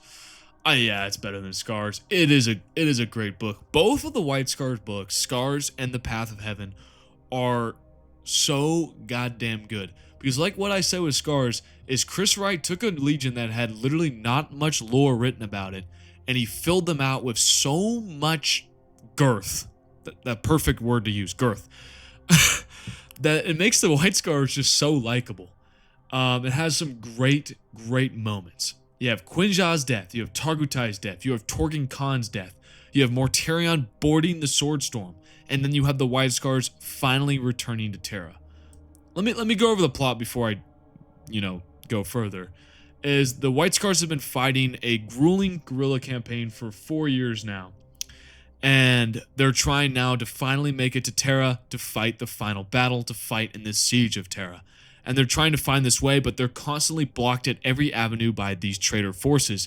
And then Targutai discovers this old space station near Catalyst, and he opens a webway portal, killing himself and allowing the White Scars to escape. That's pretty much the plot summarized in 5 seconds, but there's a lot of sad moments in here. Targutai's death is definitely one of the saddest moments. One of my favorite parts, though, was the Khan going all out against a greater demon and then literally saying, "For the Emperor," and tearing out the greater demon's heart and holding it up. That's just so hype. It's a great book, and the most thing I love about the White Scars books is that they're written by the same guy, Chris Wright, who's a phenomenal writer. He's writing Ashes of the Imperium, so I have really high hopes for that. But Jagatai Khan is still the same character in both of these books, and so are all the White Scar characters, which means that they actually have character development, and it makes the stakes and the tension so much more palpable. And these two books are flawless, and if you want to read a certain legion, I think either the Word Bearers or the White Scars have the collection of the best books in the Horus Heresy, hands down. But Path of Heaven, easy S tier pick. So after the Path of Heaven, we have the 37th book, another anthology, and this one has 14. The Silent War is composed of the Watcher, Child of Night, Grey Angel, Templar, the Gates of Terra, Luna, Mendax, Wolf Hunt, The Purge, Army of One, Distant Echoes of Old Night, Ghosts Speak Not, Lost Sons, Patience, and The Sigillite. So besides these being some of the worst titles I've heard in my life, they're all pretty meh once again. A few of the good books are The Child of Night, which focuses on, yet again, the Night Lords. The Watcher is on the Space Wolves, as the Space Wolves sent out a bunch of Hearth Guards before the heresy took place to watch the Primarchs, And first off, that's a stupid idea. What is a squad of Space Wolves going to do to a Primarch? I've talked about this before in the past, but that's a stupid decision by Lehman Russ. You're just killing your own sons at that point. And then Child of Night is on Felzorast, the Chief Librarian of the Night Lord. So those 3 books, or short books, were pretty good. The rest of them were pretty meh, with the Grey Angel being the most hated of the bunch, as it once again is on Cypher, and first off makes no sense, and second off has no impact on the heresy altogether. I mean, I've talked about this before. Why is Cypher helping out the Knights Errant? That's what the whole novel is about. The Knights Errant go to Caliban for reasons, and Cypher helps them out for unknown reasons. But that makes no sense when in regard to Fallen Angels and Descent of Angels, where Cypher doesn't seem to really give a fuck about anything, and then Zahariel kills him. It's annoying. And this one, once again, is pretty mid. I'm throwing it in D tier. Another anthology that makes no sense, and the stories all suck. What? I don't know. It pisses me off. Alright, Angels of Caliban, number 38. This book is the conclusion of the Dark Angels trilogy, from Descent of Angels to Fallen Angels to Angels of Caliban. So a pretty big gap between the first 2 books, which was 6 and 11, and now we get 38. So this kind of wraps up Lionel Johnson's whole kind of storyline. I think the last time we see him is in Ruinstorm, but this is kind of his conclusion, where the whole novel is kind of directly on him, and it does not do a good job.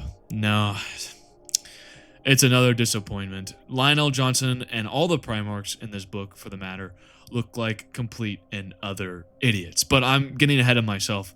What is Angels of Caliban about?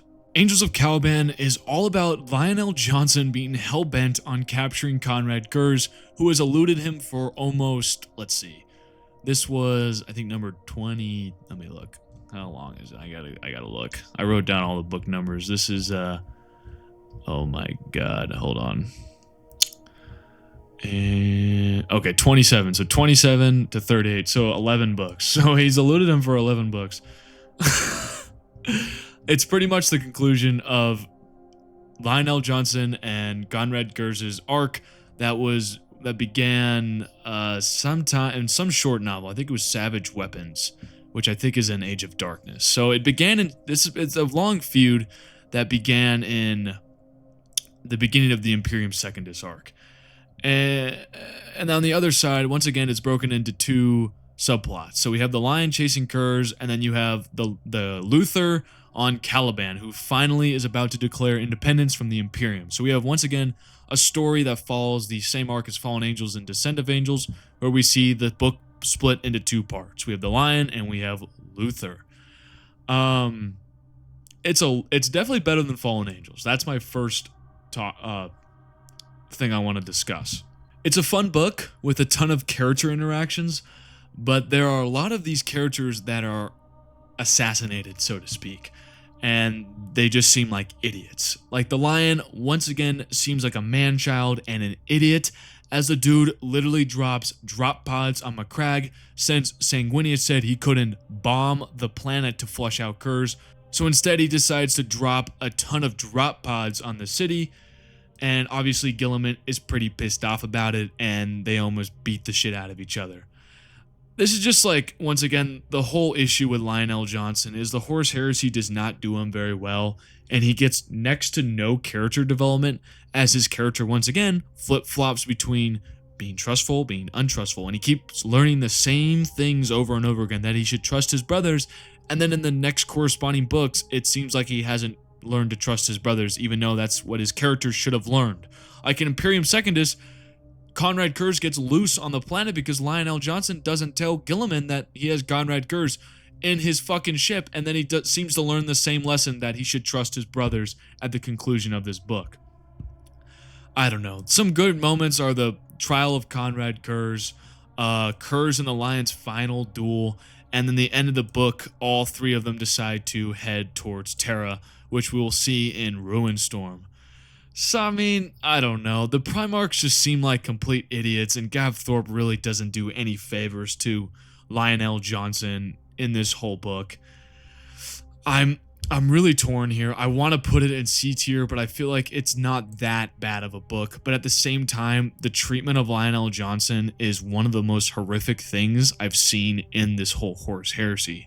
I think Lorgar, I think Angron, and Jagatai Khan come out as the favorites of the Horus Heresy series. They get some of the best writing, but I think Lionel Johnson, Horus Lubercal, and Vulkan get shafted, and I'm going to put it in C tier.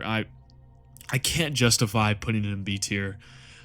It's just so sad to see. Like, if we look at Lionel Johnson's trilogy, he's written by Michael Stanton, Mike Lee, and Gav Thorpe. 3 different authors who clearly did not collaborate at all throughout the writing and just the whole development process, as Lionel Johnson seems to be a fucking idiot over and over again. And as one of my favorite Primarchs, it's stupid. It's straight up stupid. I think the best way he is written is in Unremembered Empire with Dan Abnett. He is best written in here, but once again, he learns the same exact lesson he has learned throughout the heresy, which is to trust his brothers. But clearly he didn't get the memo because he's completely different in Angels of Caliban. Poor Lionel Johnson, but I think that's why he ends up in C tier. The final duel between the Lion and Kurz is awesome, because the Lion beats the fuck out of Conrad Kurz and imprisons him. And I mean, there's so many cool Primarch interactions, but at the end of the day, I just don't think it's that good of a book, and it makes me really sad. So Angels of Caliban comes in at C tier. All right, we have 1 row of books left. Holy cow. I think we're nearing the 2-hour mark, and we still have, let's see, 39, 40, 41, 42, 43. Wait, why am I counting like that? Ooh. Oof. Dyslexia on display. What the fuck? 1, 2, 3, 4, 5, 6, 7, 8, 9, 10, 11, 12, 13, 14, 15, 16 books left. Oh my god. Woo, we're almost there, guys. Praetorian of Dorn, number 39. I love this book. This is an easy one for me. I think this is A tier. I don't think it's better than No Fear. I think it's A tier, and let me tell you why. So this book is centered around the solar system and what Rogel Dorn and the Imperial Fist have been doing since the beginning of the heresy, and pretty much that's fortifying the solar system. And then the other side is the Alpha Legions. The Alpha Legion is infiltrating the solar system to gather information on Rogel Dorn's defenses, and Alfarius has obviously an ulterior motive that we have no idea is, and we'll never know because it's Alfarius. The whole book paints both sides, the Alpha Legion and the Imperial Fist, as incredibly competent, and it's awesome. The Imperial Fist know the Alpha Legion are doing something, and the Alpha Legion has thoroughly infiltrated the solar system. So they're espionage, and then there's counter-espionage, and it's awesome. The Imperial Fist have a strike team that's looking for the Alpha Legion's strike teams, and the Alpha Legion knows this, and they're sneaking around. It's kind of like a cat and mouse game, and it's just a great, thrilling read. And then there's an Alfarius reveal at the end, a Rogel Dorn duel at Pluto, and it's sick as hell, especially the Primarch duel, which is the cover of the book. Actually, you can see Sword's Teeth, and Alfarius, he does not do well in this book. Let's say he minus a head and 2 hands. Someone said this in the comments the other day. He literally got fucking Count Dooku'd. He got fucking Count Dooku'd. Bro got his hands cut off and then his head chopped off. Count Dooku'd. That's literally what happened. The only reason why this book is not S tier is that Alfarius' death is never really elaborated on, which I know is like the kind of the point of the Alpha Legion. But there should have been something that came from this. So what I'm talking about is the Alpha Legion attacked Pluto, and during Alfarius and Rogel Dorn's fight, Alfarius was trying to convey something to Rogel Dorn like, "You haven't achieved victory yet, I can help you," or he was trying to make Rogel Dorn stand down so they would have a little chat. And it seemed like Alfarius was trying to tell him that he was going to help him or something. He's trying to allude to something. We'll obviously never know because Rogel Dorn removed his head. But this plot point never goes anywhere. And it's a little annoying because John French sets it up as like some big plot point that's going to be revealed later in the series. but it never happens. Another thing I didn't really like was the Alpha Legion schemes are so convoluted and elaborate that if one thing goes wrong, their whole plan would have failed and the book would have been 10 pages long. Like Alfarius, this is how elaborate that is, guys. Alfarius had his brain's memories removed, that he thought he was a simple Alpha Legion soldier. He was smuggled into the Imperial Palace in a garbage tank. He came out of a coma in said garbage tank, removed the interior or whatever, got out of the garbage chute or whatever, found the other Alpha Legion infiltrators that had been smuggled into the palace the same way or similarly, and they all made their way out of the Imperial Palace to a designated rendezvous point where they were all going to meet, get off world, and go do their mission. What the fuck? How? That's so, like, imagine Alfarius hadn't gotten out of that crate on time, or he hadn't run into his co-conspirators. The whole book wouldn't have happened. It's too elaborate and too unrealistic. But then again, I guess that's the Alpha Legion, and I guess why that's so fun, why that makes them so fun. But at the end of the day, I feel like it's not S tier because there are some silly plot points that happen in this book, but I guess that's kind of just the Alpha Legion in general. But Praetorian of Dorn and Legion, two great Alpha Legion books. They get some great writing throughout the Horus Heresy. I would highly recommend checking out Praetorian of Dorn if you really like Alpha Legion hijinks. Alright, following that, we have book number 40, Corax, which is an anthology solely focused on the Raven Guard and contains 6 short stories.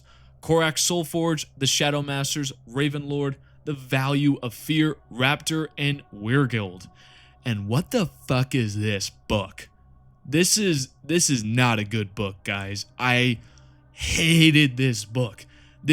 I was thought about throwing it in the cow hole because it's pretty shit, similar to these books, but it does give us some much needed Shattered Legions action, like the Raven Guard. It gives us some Raven Guard action, and the most impactful short story is probably Weirguild, where Corax decides not to be a suicidal emo boy and jump into a suicidal battle because he saw an Eye of Horus and said, you know what, I need to continue my quest to guerrilla warfare attack people.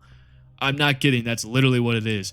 This book is a combination of character assassination, stupidity, and more stupidity. Most of these books just involve Corax emerging from the shadows at the climax of the plot to terrify the enemy, which is cool, but when it happens 100 times, it gets fucking boring. It's the precipice of what's going wrong with the Shattered Legions. Games Workshop does not care about them, and they constantly just give them the cold shoulder every single time. I'm not kidding. Corax seems like an idiot in this book. And when I said that he looked at an Eye of Horus on a legionary and thought, you know, I need to not kill myself, that actually happened. I'm not kidding. Corax was committed in Weirguild to killing himself. He had ran into Leman Russ, who was in a coma after the events of Wolfsbane, and was ready to end it all. He was ready to die in a last stand, but he saw Sons of Horus armor and said, you know what, I need to get back on my quest of, you know, fighting the guys in the shadows. I need to continue my shadow war. It's so beyond stupid, it pisses me the hell off. It does give off some really cool Raven Guard lore that we needed throughout the 54 books that we haven't seen since Deliverance Lost, but remember, you guys, that wasn't even a good book. It's just so sad that the Raven Guard just gets screwed over. I wish that we had gotten a Raven Guard versus Alpha Legion battle or book or anything. Omegon did pretty much nothing during the Horus Heresy that we know of. Why not put him against Corax? Have a whole book dedicated to a shadow war, an infiltration war, where the Raven Guard get to flex their powers. They don't have to fight in a straight up battle like they always do in these books, because that's apparently how every single time they do it in the Horus Heresy. But besides the Alpha Legion books, Legion, Praetorian of Dorn, great examples of how to show off a Legion's strength when they're not good at fighting straight up battles. Never happens with Corax, never happens with the Raven Guard, and once again, it's a piece of shit. Easily D tier, D tier. I am never more gonna read this book. Sorry, that was a really bad pun, but it does not excuse the terribleness of this book. I just wish Corax, like, come on. I wish Corax could, like, be actually a well-written character, but his whole character arc gets shoved into an anthology series that makes him look lame as hell. That's to sum it up. That's how you sum it up. All right, number 41, Master of Mankind. One of the best books in all of 40k. Similar to Betrayer, it is top notch. I think it's number 2. I think it's easily number 2. It's up there with Betrayer. This book is all about the war in the Webway, the mysterious war that the Emperor has been fighting since the beginning of the Horus Heresy, since Magnus's incursion into the Webway. Now, the Webway is so important because it would save humanity from having to use warp travel. I've seen a lot of theories pop up and a lot of people saying that the Emperor wanted to move humanity into the Webway. This is completely untrue. He just wanted to use the Webway for instantaneous travel without having to use the warp. Like, imagine humanity only uses the warp in 30k for the use of travel. Now, 40k is much different as we see psychers and other things of that nature. But in 30k, humans just use the warp for travel. So imagine if you don't have to use travel, you could keep your non-secular state completely reliant on the Webway and not have to use anything else. That's why the Webway is such a big deal, because it would cut off humanity from the warp and thus the Chaos Gods. So the Emperor has been fighting tooth and nail for the Webway, but not him directly, the Custodes, the 10,000, and they've been bled dry. They're currently fighting in one of the abandoned Eldar cities in the Webway, and it's just such a cool freaking book. You get so many interesting and intriguing characters. The Custodes, the Sisters of Silence, the Mechanicum, Arkan Land. Just so many cool characters, and it makes it one of the most interesting books because it really dives into who the Emperor is and why, with the loss of the Webway, which is the conclusion of the book, why it's such a big blow to him. It's interesting because at the end of the book, there's an epilogue with him and Diocletian, one of the remaining Custodes, and they talk about the loss of the Webway, and the Emperor just seems so lost, so down bad about losing the Webway that you realize that this book might be the most important book in all of the Horus Heresy outside of the first 3, because it shows why the Webway loss was so big deal, why the Emperor wasn't present during the war at all, and why the Custodes are pretty much all dead by the time of the Siege of Terra. It's fucking awesome. The main thread of this book is demons, and the specific demon is Damnation. Probably didn't say that right. I don't know. It starts with a D, and it's Abaddon's sword in 40k. But he makes an appearance in this book, and it's awesome. This is one of the better books, and I would highly recommend it. It has one of the coolest climaxes in all of 30k, with the Emperor returning into the battle or the war. And I think the excerpt goes, "In a sunless realm, the sun rose." And the Emperor comes in and summons a whole undead army of fiery spirits of those slain from the Dropsite Massacre, and even Ferrus Manus can be seen. And there's a lot of theories from that, but it's a very cool moment, and I would highly recommend reading this book. It is up there with Betrayer. So then we have Garo, another anthology. We have 1, 2, 3, 4, 5. We have 6 anthologies left, thank God. Now this anthology is all about Nathaniel Garo, everyone's favorite bald-headed man. And it's a collection of 6 stories: Oath of Moment, Sword of Truth, Legion of One, Shields of Lies, Burden of Duty, and Vow of Faith. And it's all about Garo kind of just traveling around the galaxy, recruiting Marines for the Knights Errant, and dealing with quests for the Knights Errant. It's pretty much just a Garo book. And it all sounds pretty cool, right, guys? Right? It sucks. It fucking sucks. Another anthology that just stinks up the yard. The problem with this book is the stories aren't great, and it's really hard to not feel let down by nothing being new or exciting in any of these books. It's cool to see him save Loken in the only cool short story, which is the first one, Oath of Moment, where he goes back to Istavan 3 and he finds Loken still alive but insane, and there's a pretty cool moment between those two. But that's about it. You would think like his stories would be really cool. No, some of them just have him like going into some Terra like secret bases and like interacting with people. One of these books is solely about him and his faith, and it's boring. It's flat out boring. And to be completely honest, this book and the anthologies that pack the end of the heresy, so that's Garo, Shattered Legions, Talarn, The Burden of Loyalty, Born of Flame, and Heralds of the Siege, are shameless cash grabs by GW just to pad the length. Now, I've talked hella shit about Legacies of Betrayal, War Without End, The Silent War, Corax, and the Primarchs, but all these are even worse. Their quality might not be terrible, but there's no need for any of these damn books, man. Let's get to the Siege of Terra. Let's already get there. Like, it's so infuriating.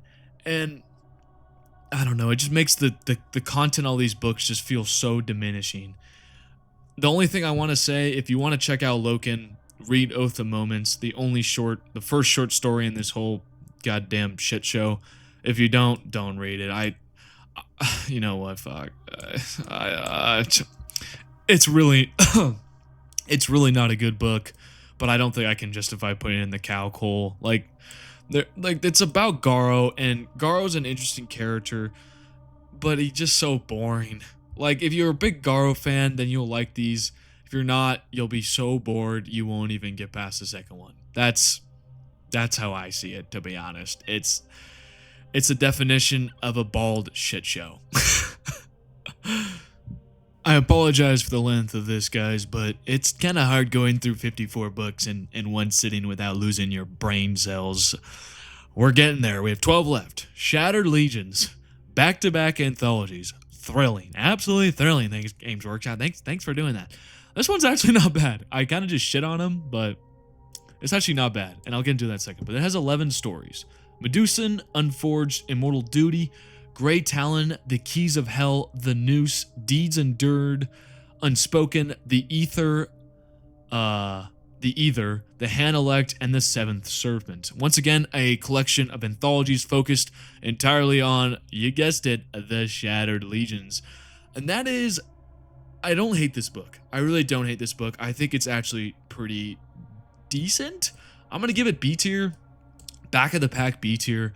It has a lot of good short stories about the Iron Hands. Shadrach Medusan is in a ton of these, and he is awesome. Shuriken is in a ton of these, and the Seventh Serpent is about an Alpha Legion civil war. So the premise of some of these short stories is actually really cool, and it actually kind of widens the Horus Heresy altogether. Like, it makes the conflict more complex, and I actually really liked it. It showed what the Iron Hands were up to, what the Alpha Legion was doing to fight the Shattered Legions. That's about it. The Salamanders and the Raven Guard, once again, kind of get, yeah, you guessed it, fucked over.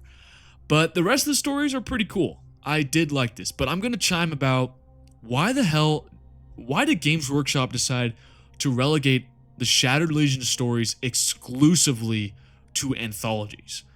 And, well, actually just the Iron Hands in general. So Corax, the Raven Guard get Corax and Deliverance Lost. They get 2 novels. The Salamanders get 3. They get Vulkan Lives, Deathfire, and Old Earth. They actually get 4 with Born of Flame, but we're going to get into Born of Flame in a second. The Iron Hands pretty much just get the Shattered Legions. Let me look. Yeah, that's about it. It's ridiculous. And they didn't even have that many people die on Esteban. They actually only lost a vanguard of their legion. The rest of them were still alive and kicking, but we don't see them ever. And there's no books about them either. It's ridiculous. You could have just made all these anthologies you wasted so much time on. You could have just made them exclusively one Legion book. Give me one Legion book about Shadrach, Medusan, and the Iron Hands. Give me a book about Corax and the end of the heresy trying to fight his way to Terra. Don't give me all these random anthologies that suck. But I did like the Shattered Legion. The books were very innovative compared to what we've seen in the shit show that is right here. But I did like them. And it's a good conclusion to Shadrach Medusan, who is one of the favorites of the Iron Hands. So now we're at 44. We only have 10 left. Thank God. The Crimson King, the successor to 1,000 Suns, one of the better books in the Horus Heresy, the S tier, the greatest Fall of Magnus the Red. one of the better books by Grant McNeil. So he follows up with Crimson King, and it's pretty disappointing. I was so sad when I read this book because I thought it was pure nonsense.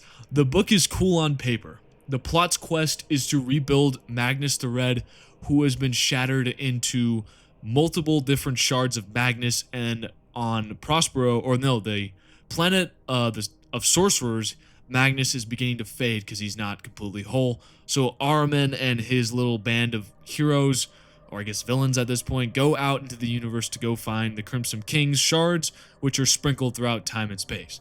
Sounds really cool. Sounds really goddamn cool, right? It's pretty bad. It's a bummer. There's just so much going on, and the characters feel really stupid, and they make stupid choices, and it's too complex for its own good. It should have been a simple story following a simple plot, but it just gets too convoluted, as things do when time and space are evolved, that I just did not enjoy it, and it's a D tier. It's probably top of the D tier because it's Magnus and the 1,000 Sons, which are my favorite legion, or traitor legion. They just get bent over in this book, and it's such a bummer because even Ahriman looks like an idiot throughout this book. Disappointing as hell. All right, Talarn. We have the 1, 2, 3. This is the fourth to last anthology. Thank God we're almost there. This one kind of suffers from just being near the back of the end of the Horus Heresy and should never have existed at all. Which, I mean, it's not that bad. I would say it's not with these guys. There's a point to this short story, which I do enjoy, but it suffers from not even needed to be existing at all. It's only 4 short stories: Talarn Witness, Talarn Executioner, Talarn Siren, and Talarn Ironclad. And like I just said, it just suffers from the I'm losing my mind. It suffers from the structure of the anthologies, where it did not need to exist. It's not the worst in the world. We see a lot of cool Iron Warrior action, and I think it's the beginning of Perturabo's definite fall to chaos, as his whole point of him being at Talarn is to look for a chaos artifact that will heal his soul from the damage done in Angel's Exterminatus. Obviously, that doesn't happen for Perturabo, and he kind of leaves the planet after virus bombing the thing. So nothing really happens except a loyalist victory at Talarn, and we see the biggest tank battle, or I guess we don't see the biggest tank battle because, you guessed it, it happens off screen. So just another roadblock. Nothing happens. C tier.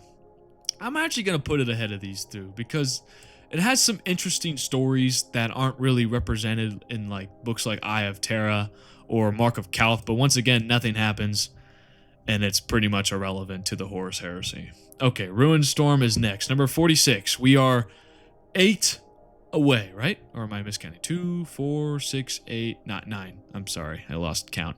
Ruined Storm. It's all about Sanguinius, Guilliman, and the Lion heading back toward Terra and ending the Ruined Storm. A lot of people think it's a garbage book, but I think it's nice. I actually like this book. I recently reread this book in preparation too because I saw a lot of people hated it, and I was like, I thought it was decent. So I reread it, and I did like it. It's not a needed book because you don't have to explain exactly why Sanguinius, Guilliman, and the Lion are still making their way towards Terra, even though they could have just bounced from Angels of Caliban to the Siege of Terra, but that's the story of my life when it comes to the Horus Heresy. So the Ruined Storm, let me try to like condense this down because I don't want to get to 3 hours. That would be insane. Pretty much, they each have their own trials they have to deal with as they're racing towards Terra, and they each deal with some form of corruption. Guilliman gets, his intelligence starts to get, it's like Chaos is trying to take advantage of their best traits. So Sanguinius is the savior complex. Chaos tries to corrupt him through that. Guilliman through his intelligence, and the Lion through his decisiveness. So the corruption, you can see it as Chaos tries to seek its talons into the 3 best buds. But ultimately it fails, and Sanguinius heads towards Terra, Guilliman holds off the traitors, and the Lion decides to go blow up Traitor Homeworld. Something I will never understand why Lionel Johnson decided that that was the best idea. I think there was like a theory that by destroying the Traitor Homeworlds, it would affect them in the warp, but I feel like it would be still smarter if Lionel Johnson decided to head towards Terra as well to help Gilliman maybe get there faster. But what do I know? I'm just a cow. I really did enjoy this book. I didn't think it was horrible. I thought it was a decent read. I'm gonna put it in B tier, probably ahead right here. The plot makes sense. It's clear, concise. The pacing is good. It's just kind of like a book that isn't needed, and that's the story of my life when it comes to the books at the tail end of the Horus Heresy. And then we get to Old Earth. Jesus, man. The salamanders get fucked in the ass yet again. Nick Kime, please leave them alone for Christ's sake, man. I feel so bad, but he is not the writer for this book, and it's so sad to say, but I think this is the best of the three. Vulkan Lives, Deathfire, and Old Earth. This whole book is broken into three plots. You have the Cabal storyline being wrapped up. You have Shadrach Medusan's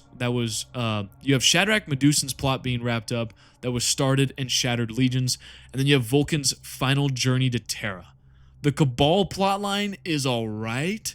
It's like a nice wrap up with Eldritch Uthwan and Narek, the word-bearer sniper, going on a little assassination road trip to kill all the Cabal. I liked it, but once again, I don't think the Cabal really needed to be in the Horus Heresy. They could have just given the Alpha Legion some other random excuse to fall traitor, but I don't know. It just seemed like a random plot line, and Old Earth apparently was picked to sever that tie. The Shadrach Medusan plotline is the best of the three, which is so sad. It's a Salamander Vulcan book, and Shadrach Medusan is the best part of that book. And then we have the Vulcan part, where he's going to Terra and he's talking to Big E about the Seven Hammers bomb. It's horrible. It's boring. The pacing sucks. The writing is frustrating, and it was just bolter porn. It was just Vulcan fighting demons in the webway, and it did nothing besides getting him to the Siege of Terra, where we don't see him at all. Oh my god, it's gotta be one of the most frustrating things ever, and I'm gonna put it at the back of D tier. And once again, this is the best Vulcan Salamanders novel, and it's one of the worst. It's the 6th worst right now. What the hell? And I've talked about this in a past video. They could have done so much better with Vulcan's role in the Horus Heresy. Sure, you can still have him get tortured by Conrad Kurz. Sure, you can still have him be weirdly dead for some odd reason. But give him like a bigger role. I feel like he's just there as he's going to Terra, and then at the Siege of Terra, he's just there waiting to blow up the Earth if chaos falls. And I guess like the Emperor only trusted him with that role. And I guess he still does kill Magnus the Red in the webway. But like, give him something else to do. Like, the Salamanders are supposed to be the saviors of humanity. They're supposed to be like the really good guys. Have him go out and save people during the heresy instead of just standing around doing nothing. It's so infuriating that the writers did not know what to do with Vulcan, so they kind of just gave him to Nick Kime and told him to write this adventure story to Terra, which sucks, instead of having him go against, I don't know, some traitors attacking humans, torturing humans. He could have done so much more, but he just kind of left to the side and like a loser. Vulcan is a complete loser throughout the Horus Heresy, and it bugs me. All right. Third to last anthology, The Burden of Loyalty. This one has 8 short stories. The 13th Wolf, Into Exile, Cybernetica, Ordo, Sinister, The Heart of the Pharos, Wolf King, The Binary Succession, and Perpetual. And once again, this anthology is let down by a lot of mediocre stories, and it's not very good. The good, though, in this book is pretty great. The short story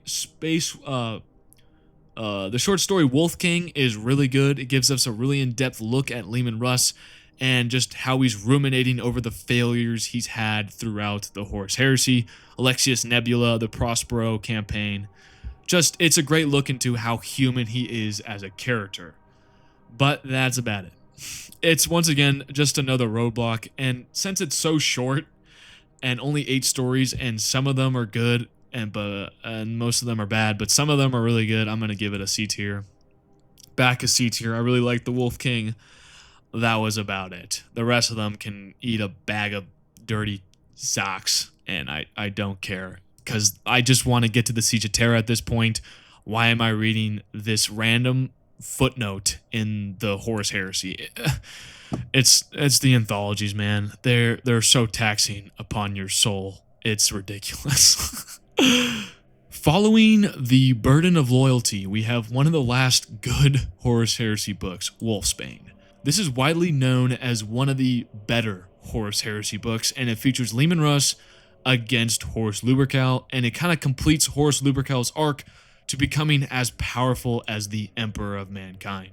Although I still think Leman Russ is a complete waste of space, this book is pretty goddamn good. It's a completely amazing ending to Leman Russ's character arc throughout the Horus Heresy, and I think it's by far one of the best books just based on how Russ's character is handled and just how well the Space Wolves are handled, with all his regret and how at the end of the day, he is truly able to change himself for the better. He is literally one of the few Primarchs that actually has character development. Holy shit. How is that a benchmark? How is that a good thing that a character actually has character development? That's one of the reasons why the Horus Heresy is not the best book series, guys.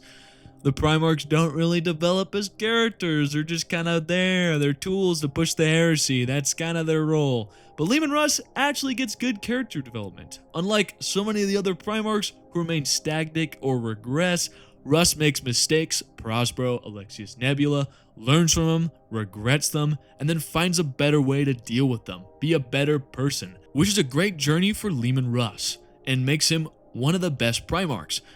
I know, I was wrong. Wolfsbane is an S tier.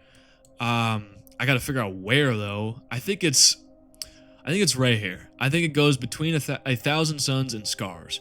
This is how the wolves should be written. They feel big, fierce, and absolutely mythical in their character and scale, and they're just so much. I think it's funny. The Thousand Suns and the Space Wolves are some of the best written legions in the whole Horus Heresy because they make mistakes and then they seem to learn from their mistakes, unlike so many of the other legions that don't even have any character development at all. And the ending with Leman Russ almost killing Horus Lupercal is pretty cool. It makes Leman Russ seem like a powerhouse, and it sets the stage for, like I said earlier, Horus Lupercal's next evolution as the big bad. It's just a great book. And Guy Haley really outdid himself with this book. I really did enjoy it. And as a Space Wolf hater, I would recommend checking this book out. As the Horus Heresy, as we can see from what we've ranked, has a lot of shittiness towards the end because it's complete fluff. This book was definitely needed because it shows where Horus was, why Leman Russ isn't at the Siege of Terra. It's just a great book, and I highly recommend checking it out. Final stretch. 5 books. Oh my god, I'm so excited. This sucks. Born of Flame, it's another terrible book, right in the cow hole. This might be the worst book in the whole Horus Heresy, and that's saying something. This is the second to last anthology, and it contains 5 short stories, all dedicated to the Salamanders, my own personal hell, all written by Nick Kai, mind you. Oh my god, someone shoot me in the face. Promethean Sun, Scorched Earth, Artifacts, Immortal Duty, and Sons of the Forge. Why did Games Workshop approve of this book? This is so terrible. Every single one of these short stories suck and should be burned and lit on fire. It's a colossal waste of time when it should have been the ending of a great series. They just threw in another random-ass book for reasons, just to make the series seem even worse. I don't know. I'm losing the ability to speak English.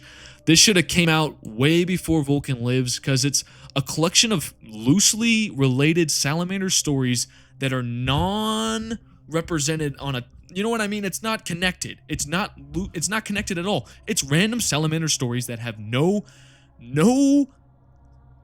interaction with the whole Horus Heresy timeline. It's just random fucking salamander stories by Nick Kime. What a terrible, terrible book. This ship, it's horrible. I wish this book did not exist in my timeline. It simply should not exist, man. It's hell. This is hell. If you want to read this, you're going to hell pretty much. Oh my god. 4 books left. 4 books left. I'm so excited. I've never been so excited in my adult life. I think we're probably nearing 3 hours. I wish I had a timer on these sorts of things. Do I have any coffee left? Nope. Ooh, I have a little sip left. Hold on. Oh my god. I needed that. Slaves to Darkness. The 51st book in the Horus Heresy. And it's one of my favorites. This is an S tier. I'm going to put it right here. People kind of don't like this book. I freaking love this book because it shows what the traitors have been up to throughout the heresy. Everyone kind of convenes at Ulanor, and you kind of see where Perturabo's been at, Angron's been at, Horus after Wolfsbane. It's a great, great book because you get to see Angron after Betrayer, Perturabo after Tallarn, I guess, Fulgrim after the events of Angel's Exterminatus, Lorgar after the events of Betrayer. It all kind of comes together and connects, which makes you feel like it was worthwhile to read all these stupid-ass books. We learn that Horus' soul has actually been disconnected from his body. Half of his soul has been fighting the corruption of the Chaos Gods, and then Malachor seals the deal by stabbing that said part of his soul and reuniting it with Horus, making Horus one of the strongest characters in all of 40k.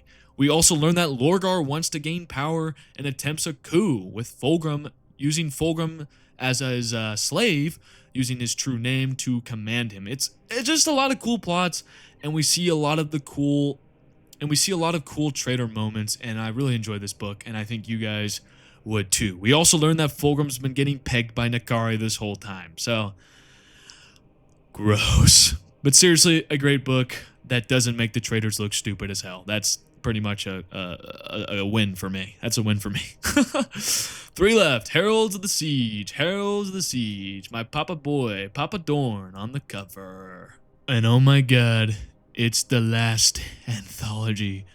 Thank you, Space Jesus. Thank you, Biggie. Oh my god. I was about to lose my fucking shit. Heralds of the Siege is 16 fucking short stories. What the fuck? Why? This is what I've been talking about. Why does it even need to exist?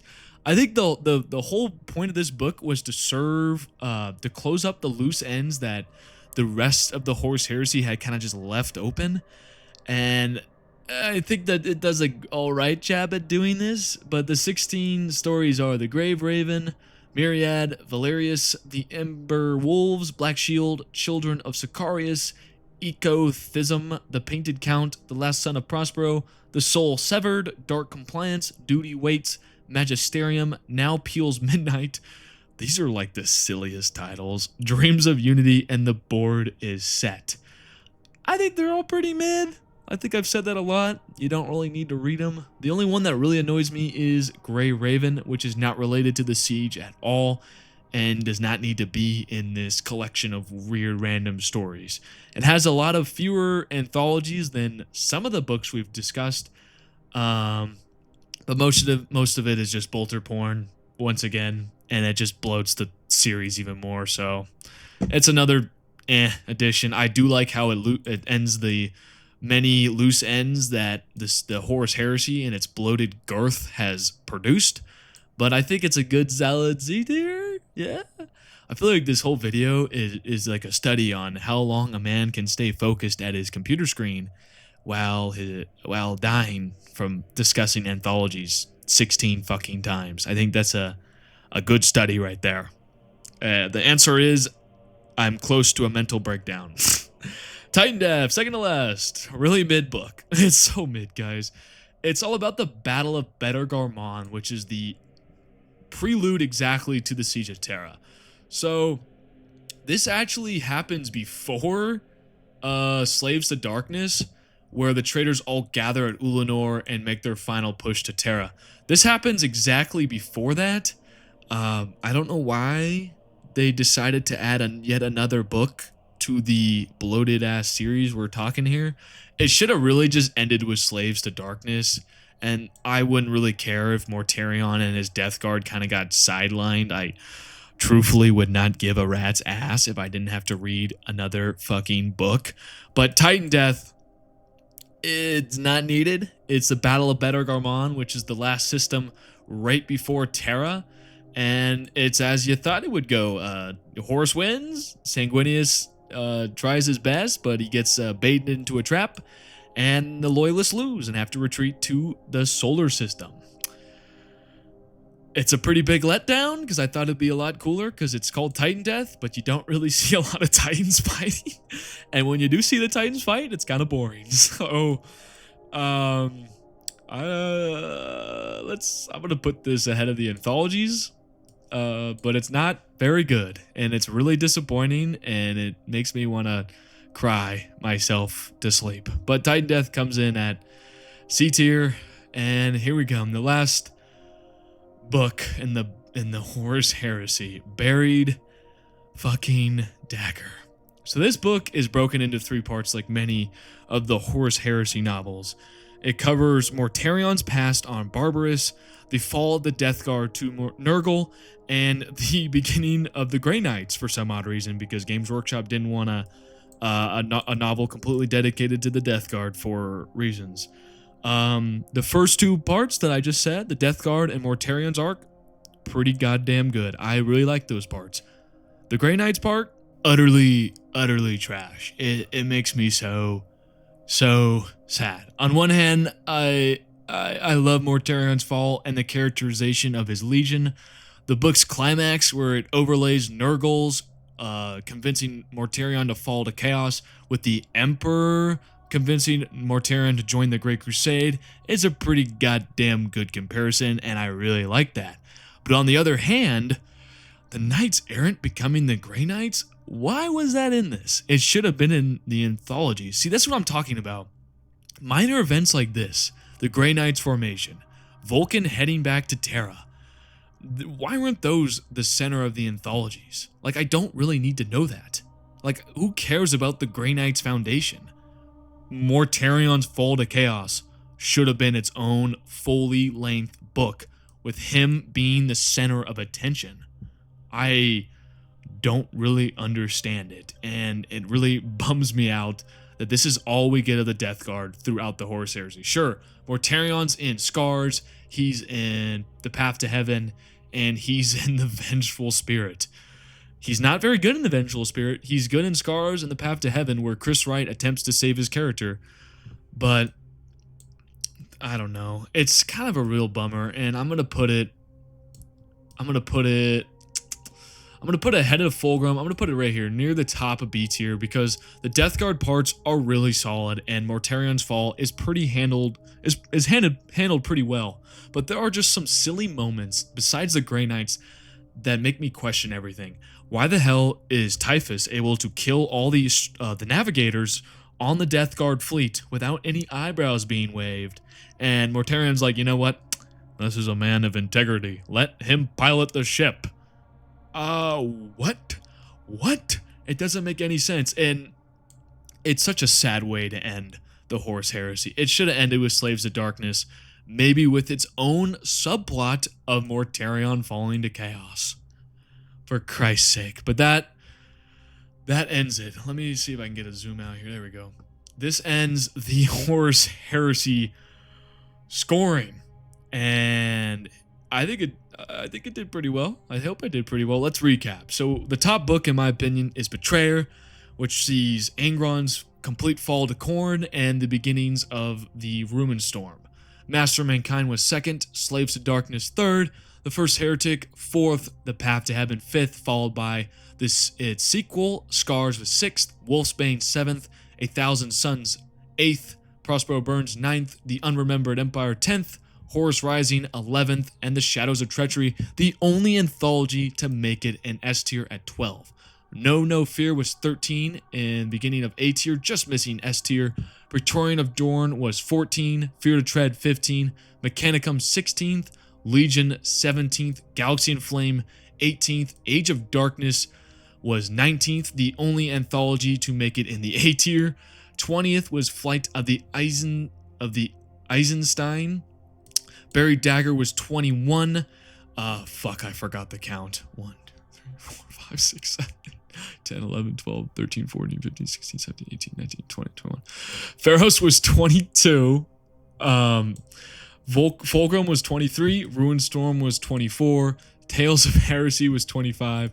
Angels Exterminatus was 26. The Damnation of Pythos was 27. Shattered Legions, the second anthology in here, was 28. Angels of Caliban was 29. False Gods 30. Deliverance Lost 31. Fallen Angels 32.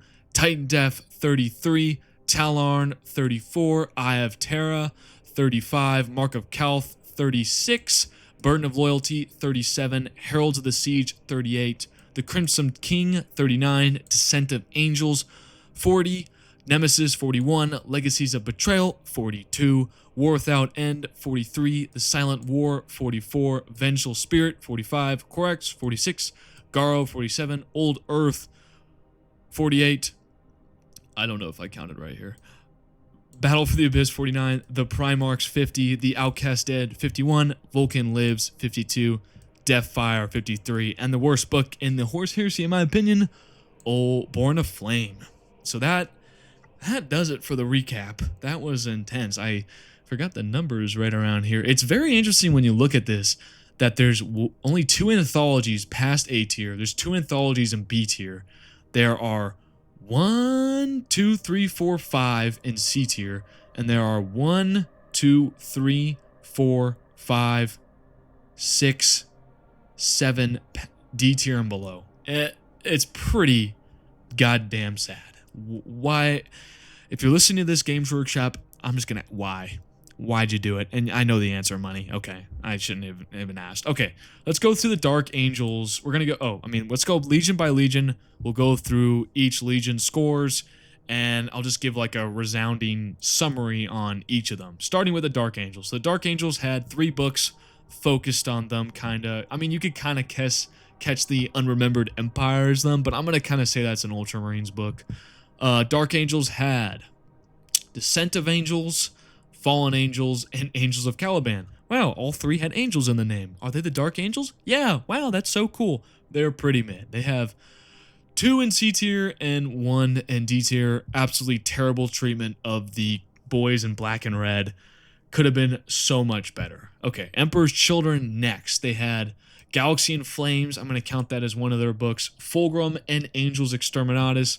I would say it was alright. I wish like all the legions were treated as well as the Emperor's Children, where they got 3 books, 1 book with a lot of legions present, and then 2 kind of focused solely on them. I think that was a good way to do it. Decent. I think Fulgrim's arc still sucks, but it's better than whatever, I guess. Iron Warriors, they were present in Angels Exterminatus, and Slaves of Darkness. Perturabo got some great character arcs. So I would say same as the Emperor's Children, pretty mid, but I'll take it. White Scars. This is what should have been, but I know it's unrealistic to assume this. 2 S tiers, 2 great books, 2 great ways to show Jagatai Khan. Enough said. Imperial Fist only got really 1 book, and it was Praetorian of Dorn. Good enough for me. Dorn wasn't an idiot in the book. He looked cool. The Imperial Fists weren't idiots. What else can you ask for? The Night Lords had Pharos and I'm going to say Angels of Caliban. They got a big moment in. Pretty decent. You could say that Conrad Kurz was a pretty big moment in Unremembered Empire, which he really was. He was kind of just the main antagonist of that whole book. I think Conrad Kurz was done right by the writers. The Night Lords, not so much. The Blood Angels had Fear to Tread and Ruinstorm. I would say that they just needed a lot more action, because Sanguinius is such a big character in the Horus Heresy, and he kind of just, he gets 1 book dedicated to him, and then he gets some parts in Ruinstorm, and he appears at the end of Unremembered Empire. He's kind of in Pharos, and he's in Angels of Caliban on a chair. That's literally it. I'm not kidding. It's so fucking depressing.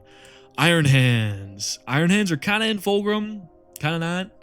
B tier, I guess. Where else? They were in the Shattered Legions, B tier. They should have gotten more. That's pretty much for all of them. The World Eaters. So they're on the tier of the White Scars. They had Betrayer.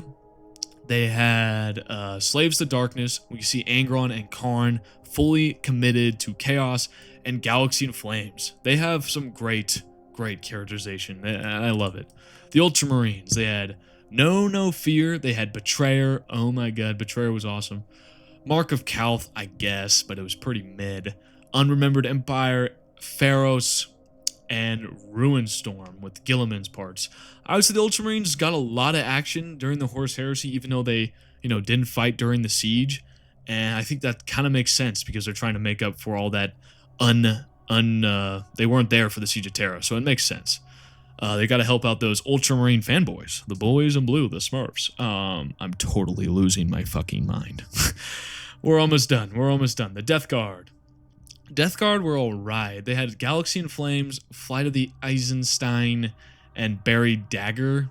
I think they could have gotten so much better lore. Like, Mortarion's character was treated like shit. Their Legion didn't really get anyone you'd really cared about besides Garo, and Typhus sucks, so you're kind of just like, why do I care about the 14th Legion? And I don't. 15th Legion, Thousand Suns, Prospero Burns, a Thousand Suns, and the Crimson King 2 on the Spectrum. If this had been a better book, it would have made my day, but alas, it was not. It was a piece of shit. The Sons of Horus are... It's weird. It's a tale of the ends of the spectrum. Horus Rising, the beginning of the book, the beginning of the series was amazing. And then you get Galaxy in Flames, which is all right. But then you get Vengeful Spirit, which absolutely sucks. But then you get Wolfsbane and Slaves to Darkness. But the problem with these is Horus is not a very good character throughout these. And like I've stated earlier, he's just kind of a prop to move the Horus Heresy along. And it sucks. Horus's Fall to Chaos needs to be redone somehow, some way. I need to go back and fix the time stream, guys. Does someone have a time turner? I feel like I've said that before. The Word Bearers might have the best books in the Horus Heresy. They have Betrayer, they have Slaves to Darkness, and they have First Heretic. And they're in No Fear. They get some of the best action in all of the Horus Heresy. I don't know why they picked them, but Games Workshop decided to give Aaron Dubinsky two fucking Word Bearer books, and then Dan Abnett one. So I guess that makes sense. Salamanders, I don't really need to go and talk about this, guys. They're trash. Look at this. D and then 3 Cowhole. It's so depressing. Nick Kime, I'm going to hit you in the head with a shovel. The Raven Guard, another absolutely terrible showing. We have a C tier with Deliverance Lost and a D tier with Corax. Pretty shit. They needed more action. And the Alpha Legion, they had 2 A tiers of Legion and Praetorian of Dorn, and then we see them in Deliverance Lost, but they kind of suffer from Gav Thorpe being Gav Thorpe. So, overall, the Word Bearers and the Space Wolves... Oh, I didn't even talk about the Space Wolves, did I? Did I just skip over the Space Wolves? I apologize. I think I skipped over the Space Wolves. They have the best... Them and the Word Bearers have the best showings in the Horus Heresy. They have... All their books have S tiers and the White Scars. The White Scars, Space Wolves, and the Word Bearers have the best showings in the Horus Heresy, hands down, with the World Eaters being directly behind them. So now I'm going to rate all the authors, and this will be the last part of the video. If you don't care, I know this is so long, and I apologize. This just took so goddamn long. Whew, I'm like running out of steam here, fellas. There's 13 different authors in the Horus Heresy. So there's ADB, who is Aaron Dubinsky Bowden. There's Chris Wright, Dan Abnett, John French, Guy Haley, David A. Nahale, totally said that one wrong, James Shallow, Gav Thorpe, Grant McNeil, Mike Lee, Ben Counter, Mitchell Stanton, and Nick Kime. So the number one author, in my opinion, is ADB. He wrote 3 S tiers. He wrote Betrayer, Master of Mankind, and the First Heretic. 3 books in the top 4. Pretty easy decision. Chris Wright, I put next at 2. He had wrote 2 S tiers. The Path of Heaven and Scar, so that's number 5 and 6, pretty damn good. Dan Abnett, I put 3. He's written 5 books. He wrote Prospero Burns, The Unremembered Empire, Horus Rising, Legion, and No Fear. So A and up, pretty damn good job by our boys Dan Abnett. John French, I put at number 4. He wrote Slaves to Darkness, which was number 3, and he wrote Praetorian of Dorn. Pretty good. Guy Haley, I think, is where we get a notable dump off here. He wrote, let me find it. He wrote Wolfsbane, and then he wrote 2 B tiers. He wrote Pharos and where is it? Guy Haley, come on, don't fool me now, buddy. I should have wrote down which ones it was, because I don't know which one it was. Give me a second. So I was actually incorrect. He actually wrote a C tier. He wrote Titan Death. So he wrote fuck. I'm losing mine. Pharos, Titan Death, and he wrote Wolfsbane. So he wrote an S tier, a B tier, and a C tier. He comes in at number 5, which is pretty sad that we have a C tier book in here. Number 6 was David Anhale, who wrote 2 B tiers. He wrote The Damnation of Pythos, and he wrote Ruinstorm. So decent books, not the greatest. James Shallow comes in at number 7. He wrote Fear to Tread, The Buried Dagger, Flight of the Eisenstein, and he wrote 1 D tier. He wrote Nemesis, which is one of the shittier books. Way to go, James Shallow. Gav Thorpe comes in at number 8. Actually, my apologies. That's Granth McNeil. I can't read. He comes in at number 8. He wrote 1, 2, 3, 4, 5, 6, 7, 8 books. Holy shit. He wrote The Beautiful 1,000 Suns. Then he wrote 1 A tier. He wrote Mechanicum. Then he wrote 2 B tiers. He wrote Angels, Exterminatus, and Fulgrim. Then he wrote 1 C tier. He wrote False Gods, which is terrible. I don't know how you went from that to that, but whatever. He wrote 2 D tiers, The Crimson King, as we all know, and Vengeful Spirit, which is insane. And then he wrote 1 cow hole. He wrote Outcast Dead. This diversity needs to be studied. How do you write books like Mechanicum and 1,000 Suns, and then you write books like The Outcast Dead and The Crimson King? Needs to be studied. No cap. Gav Thorpe comes in with 2 C's at number 9, Angels of Caliban and Deliverance Lost. Number 10 was Mike Lee, who only wrote 1 book, Fallen Angels. Ben Counter comes in at 11 with 2 books at the opposite end of the spectrum. He wrote Galaxy in Flames, and then he wrote... I'm sorry. Oh, fuck, he went down here? Oh my god, he wrote Battle for the Abyss. What? I guess it makes sense. This book is completely bolter porn. And this book is completely bolter porn. Okay, it makes sense. Mitchell Stanton wrote only 1 book, Descent of Angels. And then Nick Kime comes in as the worst author in the Horus Heresy with Old Earth, Vulkan Lives, Deathfire, and Born of Flame. Complete and utter shit. I didn't count the anthologies because so many different authors wrote those. But wow. ADB comes in as the best author with 3 books in the top 4. Chris Wright comes in at number 2 with 2 books in the top 7. And Dan Abnett comes in with 3 books in S tier and 2 in A tier. Pretty insane. But that about wraps up this video. I want to look at what we're looking like time-wise. Let's see. Oh my god, we're about to hit 3 hours. What the fudge? What is up? I apologize. I think I said the F word a lot in this video. This wasn't scripted at all. It was pure nonsense. I hope I did a good job. I think I did a good job. We have 1, 2, 3, 4, 5, 6, 7, 8, 9, 10, 11. We have 12 books in S tier, which is by far the most. So I think the Horus Heresy has a lot of good books, literally great books, but it also has a lot of shit. Like, as you can see, there's a lot of shit down here, and it's a bummer what happened to some of the Primarchs, like Corax, Vulkan, the Lion, Fulgrim. It's a bummer, but there are some great moments that I think this book series should definitely be read if you like 30k, and if you want to get into 30k, this is a great way to start. But yeah, that about wraps up this video. This is a Falling Cow ranking every single Horus Heresy, or this has been a Falling Cow ranking every single Horus Heresy novel. And it was a journey. It was a journey. You saw it in live time. Is that a word? Live time? A man completely collapsing under the weight of anthologies. But this is going to be the first tier list I'm releasing for this month. I think I'm going to follow this up with ranking every single Primarch warp ability. We're going to be doing that one next because I'm very busy this next upcoming weekend, but I still want to hit the 6-video benchmark I set for some odd reason. We'll follow that up with who is Cypher, and then we'll follow that video up with what happened to each of the Primarch's home worlds. And then after all those videos, we will finally release who is the strongest Space Marine from each chapter in the current setting, which will be a very fun video, very long video, just like this one. I can never seem to cut down on the length. I hope you guys like long form videos. I got a lot of fun stuff planned for the month of September and October.